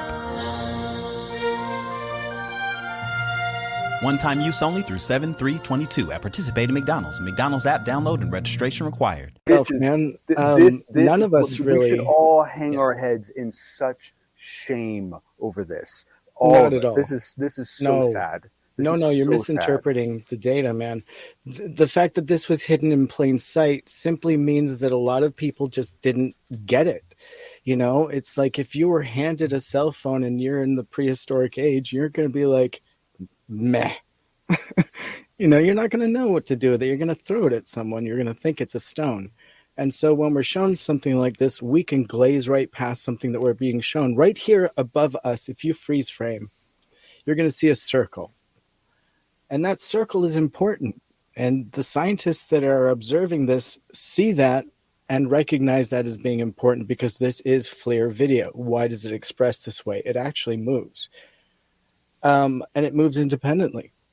So there's further data being observed on that portion of the video. Wow. And just to give you a quick quote of the final few frames, and this is expressed in the opinion of Dr. Michael Boyd in particular, and a quote is that, and I'm missing a portion of this, unfortunately, but it appears the UAP is hitting the Nimitz aircraft with an EMP, which saturates the IR detector array. And in his opinion, this makes him feel uncomfortable, and he feels an unmet need for reassurance for future nonviolent intervention with UAPs. So, So basically, at the end of the video, what we're seeing is the final 4 seconds that were pretty much cut off. So the newsrooms are going through the video. They're like, okay, the entire video of the Tic Tac is 1 minute, 16 seconds. We're shown probably a 10, 15 second clip of the pilots go, what is that? What is that doing? Look at that thing go. You know, all sorts of pilot talk that goes on with this jet and this Tic Tac. And then it gets to the end where when you're watching it, you actually see the screen twice go bright white. Now, what they're saying is this wasn't caused by the camera on the FA-18 fighter. Instead, this was some sort of EMP pulse that was let off by the Tic Tac as maybe a defensive mechanism or some sort of mechanism that says, hey, you're playing with me, I'm going to play with you. Am I correct with that, Tim? That is potentially what is being thrown around right now. Yeah, that is one of the theories. And so there's still a lot of interesting data being resolved through this, but that is one. And that is the important big new thing, right? Like you said, Tim, is it that before, even if you did have these frames, you might have seen those two flashes in the screen and just thought they were whatever, right? Just some video issue, Noise. right? Not interpreted it in the way that it's now being interpreted. And so that interpretation, now, do we have any information as to like who was involved in that interpretation and how long that took to develop and like why it took so long? I can only name the two doctors, the physicists that I know. So Dr. Michael Boyd and Dr. Hal Puthoff, those are the people that spoke on this particular piece that I'm aware of. Of course, UAP Task Force has a team. Of course, Navy has their own scientists. And so, yeah, there's a large reference of people that have looked at this frame by frame, but publicly, we're only getting the side from Puthoff and Dr. Boyd, giving their opinions publicly, which I'm sure are working off of other information that they work in. I mean, and the thing is, I have no problem with newspaper and newsrooms doing their nice clean cuts. I get that, but in my experience, in every other field I've been in, whenever you're researching anything, you always get the most original version of that data as you can, and you pour over it with your own eyes because you can never trust anyone else to interpret it for you. And I always assumed, oh God, I don't know. Yeah, and so if you scroll to 112, a minute 12 seconds, that's where we can start breaking down what the video is really all about. And so the other stuff is great. There's a lot there. We can talk about that. And there's some information from these two scientists on that. But these final few frames we find interesting in particular, simply because we can break down how this interacts. And so because you see the lock break and then reestablish, and it disappears for a moment. And at the same time that's occurring, you see that the circle is no longer there. So we saw that large circle in the top kind of move down. You don't see the Tic Tac and the circle in the same frame when it disappears. So there's the circle. So this is information, and we'll just go ahead and call this what it is right now. In the words of Hal Puthoff, dark torus-shaped balloon, quote unquote, rotating clockwise above UAP appears cooler on the IR than other regions. Under Puthoff's hypothesis, expanded spacetime, and under Boyd's anti-gravity, quote unquote, balloon. P side of gravity diode, which is something that is a little bit technical to get into right now. So the dark region to the left of the UAP under Puthoff hypothesis is expanded spacetime. And the small, dark, oval-shaped balloon, quote unquote, rotating to the clockwise and below is UAP. And that's so that's there's where actually you see multiple. And that's where you see it change shape again. Okay. Off to the upper right in the frames where we can see a lock. Once we've got a lock, actually you kind of have it. Hey, we should do a watch party for when Mick West reviews this. Right. Well, so right there is actually pretty good. You're going to see some shapes moving off to the right there once it gets lock again. And we're calling these quote unquote balloon shapes. Brighter region to the right of the UAP is warmer on the IR sensors. And under put-off hypothesis, denser in the lighter quote unquote balloon. Okay, so that's a little bit hard to imagine, but it's part of why this thing is moving the way it does. And then finally, in the bottom right, Tim, yes, I'm sorry. go ahead. Do FLIR cameras only use infrared, or do they also include an optical? I guess they blend.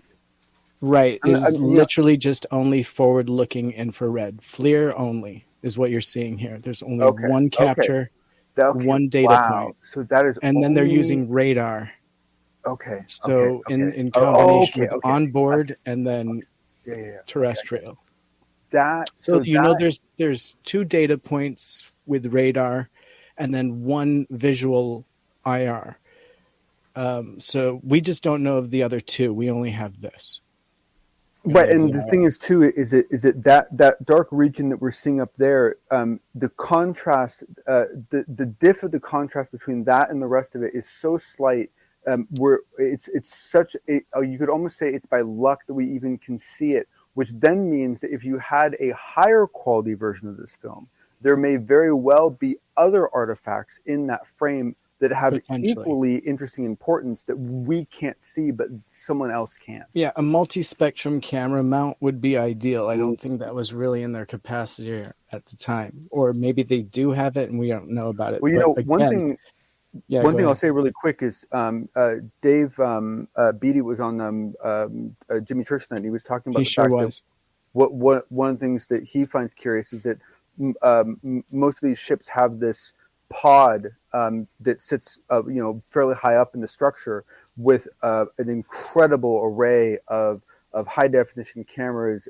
forward looking infrared, zoom lenses and so forth. And these collect data about everything that comes within any proximity of the ship, and they do it in every freaking frequency that they possibly can. Where's that information, right? Like that had to have been running while everything else has been going on. Right. So Dave, you're circling in on those frames right now. Are you seeing the frames the way I showed you in my demonstration?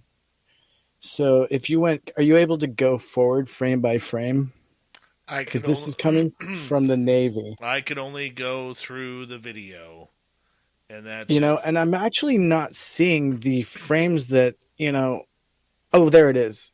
There it is. So there's like literally 4 frames, and it happens so quickly you can miss it. So all I can do really is describe it. Let him finish, Sean. Let him finish so we can hear. Yeah. So basically, again, we'll just review what takes place over 4 to 8 frames. Very well done there. That's a good freeze. Perfect. So that is a moment where it is literally firing what was considered potentially, and let's just visualize it as an EMP, because it temporarily blinds the IR. Now, theoretically, it could do that with heat or cold or electromagnetic pulse or, now what does that? Well, it can't be a lot of things, right? You can rule out drones. You can rule out another aircraft, mundane, typically. So, we're already into a realm of now let's see, what is it? And except for the one thing I would say, Tim, is that even there's a caveat because, I have, I don't run them anymore, but I have servers I used to run in my house where it would watch for certain types of scans. And if you scanned me in a certain way, it would trigger a response. And some of those responses were rather aggressive. And this was not even using artificial intelligence. This was just using a bunch of scripts. So to think that an advanced drone wouldn't have a small subset that says, hey, if you ever see a signal from anyone you don't like it, invert it and send it back. That's a real simple instruction set to put into a drone that would work real well for defense mechanisms. So you're saying potentially adversary mundane drone equipped with EMP. All I'm saying is that I would love to say that here's the problem with that. I don't know how they lose a lock. And I don't know how that pulse seems is more like a distraction while it disappears again. Guys, go ahead, Dave. Guys, let's remember we are on radio too, so we got to explain this for our radio audience. Absolutely. So when Tim is talking about lock, this is radar lock that the pilot on the FA-18 Super Hornet would have on this, say in a battle zone, would be able to fire his guns or his missiles or rockets towards this aircraft. That's what we're talking about with a lock on this target. Correct, Tim? You're absolutely right. Thank you for that clarification. I appreciate that, brother. And you know what? Thinking further on this, it is interesting that this wasn't highlighted at any point or questioned publicly. Like, what is this? I think a lot of assumptions were made initially that this was something like jamming. Right. And I think there's a perfect example. That's a great freeze frame where there's just straight bars across the screen, totally white out, a lot of noise. And this is a perfect example of something we don't have knowledge of, in that the camera manufacturer knows like specifically what sort of things can be received in signal that will produce this sort of screen. And so they can narrow it down even further, like exactly what's causing, or at least help, confirm or refute any kind of data that's coming from any other part of the system. Dave, what are your thoughts on some of these dark spots that they're identifying above it as colder regions on the IR?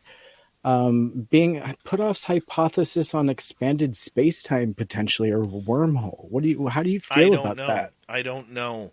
I mean, look, there are so many more smart people talking about this besides me, man. And I am looking at that round hole, and that would be, so for people on radio, you see the tic-tac within what we call the crosshairs of the FLIR camera, which is what the pilot is looking at through the head-up display, and there is this giant round circle above the tic-tac that they are saying could be a wormhole or something for it to jump in and out.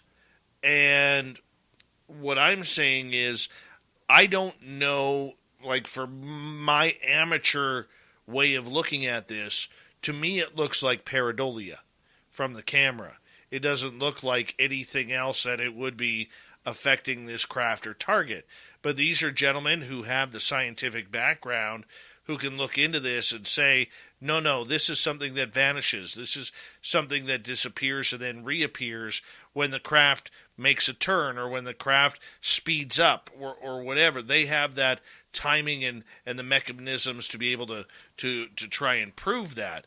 For me, it looks like pareidolia in the sky. Well, I mean, to your point, they know specifically what a slight color variation like that means to their system. Like the fact that the rest of the sky is one shade of gray and that circle is a slightly darker shade of gray. Like aside from it, I think Tim, you said that they identified that as a colder region or a warmer region.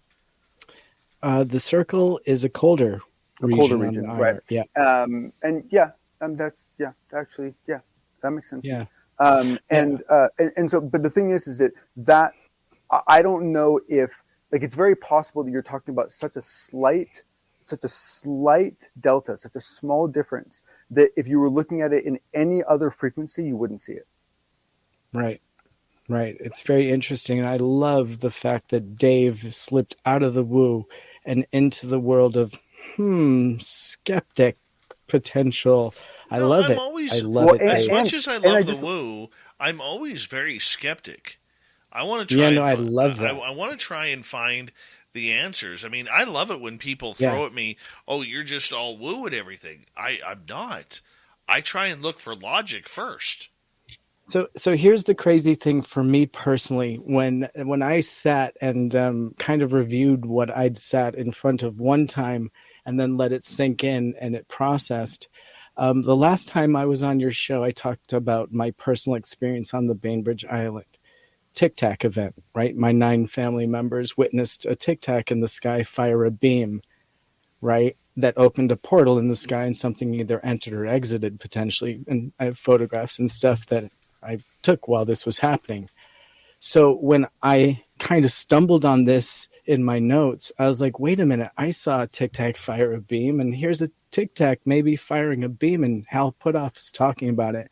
It rang some bells for me, because I potentially saw that occurring over Seattle, And so that's another reason why I brought it to everyone's attention, and not just yours, but a few other people.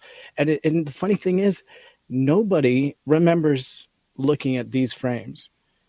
Nobody really. I mean, do any of you recall? Like, it was literally the 4 frames that nobody really knew about, and they were like, "Oh yeah, it's been there the whole time."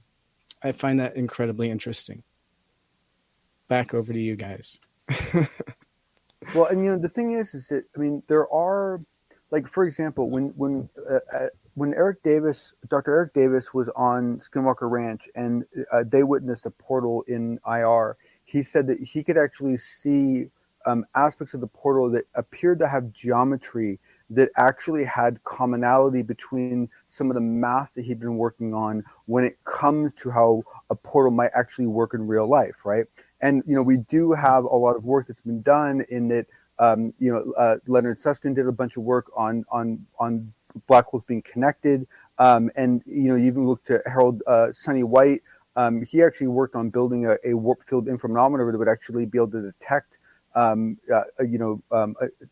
kind of variation in this. I don't know how far he got. I know he left NASA and now he's doing his own thing down in Austin. But the thing is that there should be, I guess what I'm trying to get at is that there could be more information available in that film that could tell you even more about whether this is really some sort of a space-time distortion or whether it's something else. There might even be more data available that we're just not seeing. You're absolutely right. And, not to forget that at the end of every black hole is actually a quasar, right? And so if we can learn to control that sort of thing, and that's exactly right. That's exactly where things get really interesting, because like if you read what Susskind worked on is the idea that basically every 2 black holes are connected, and essentially the amount of information that gets absorbed into the black hole not only increases the size of the disk, but also increases the length of the tunnel. So you can actually shove planets in to push the tunnel out further. All right, and extended version of the Unbiased UFO Report with John and Tim tonight. We got Mr. Ron Bumblefoot Thal rocking in the background with Little Brother is Watching. Bumblefoot is the official music of Spaced Out Radio, rocking us in and out of every single show.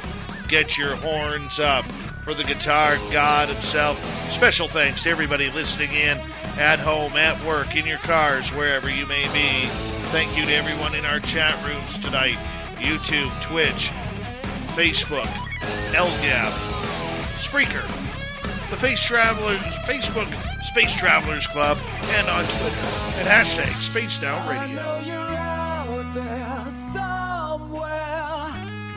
Remember, this show is copyright by Spaced Out Radio and SOR Media Ventures Limited.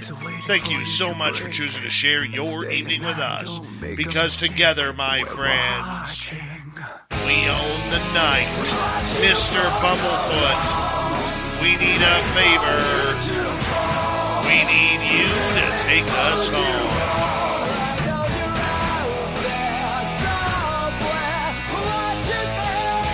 Yes, the Woo train has docked for the night, but soon, my friends, we shall ride again. Your seats are always available. Your tickets never expire. And if you want to bring a friend, we've got room for them too. Good night.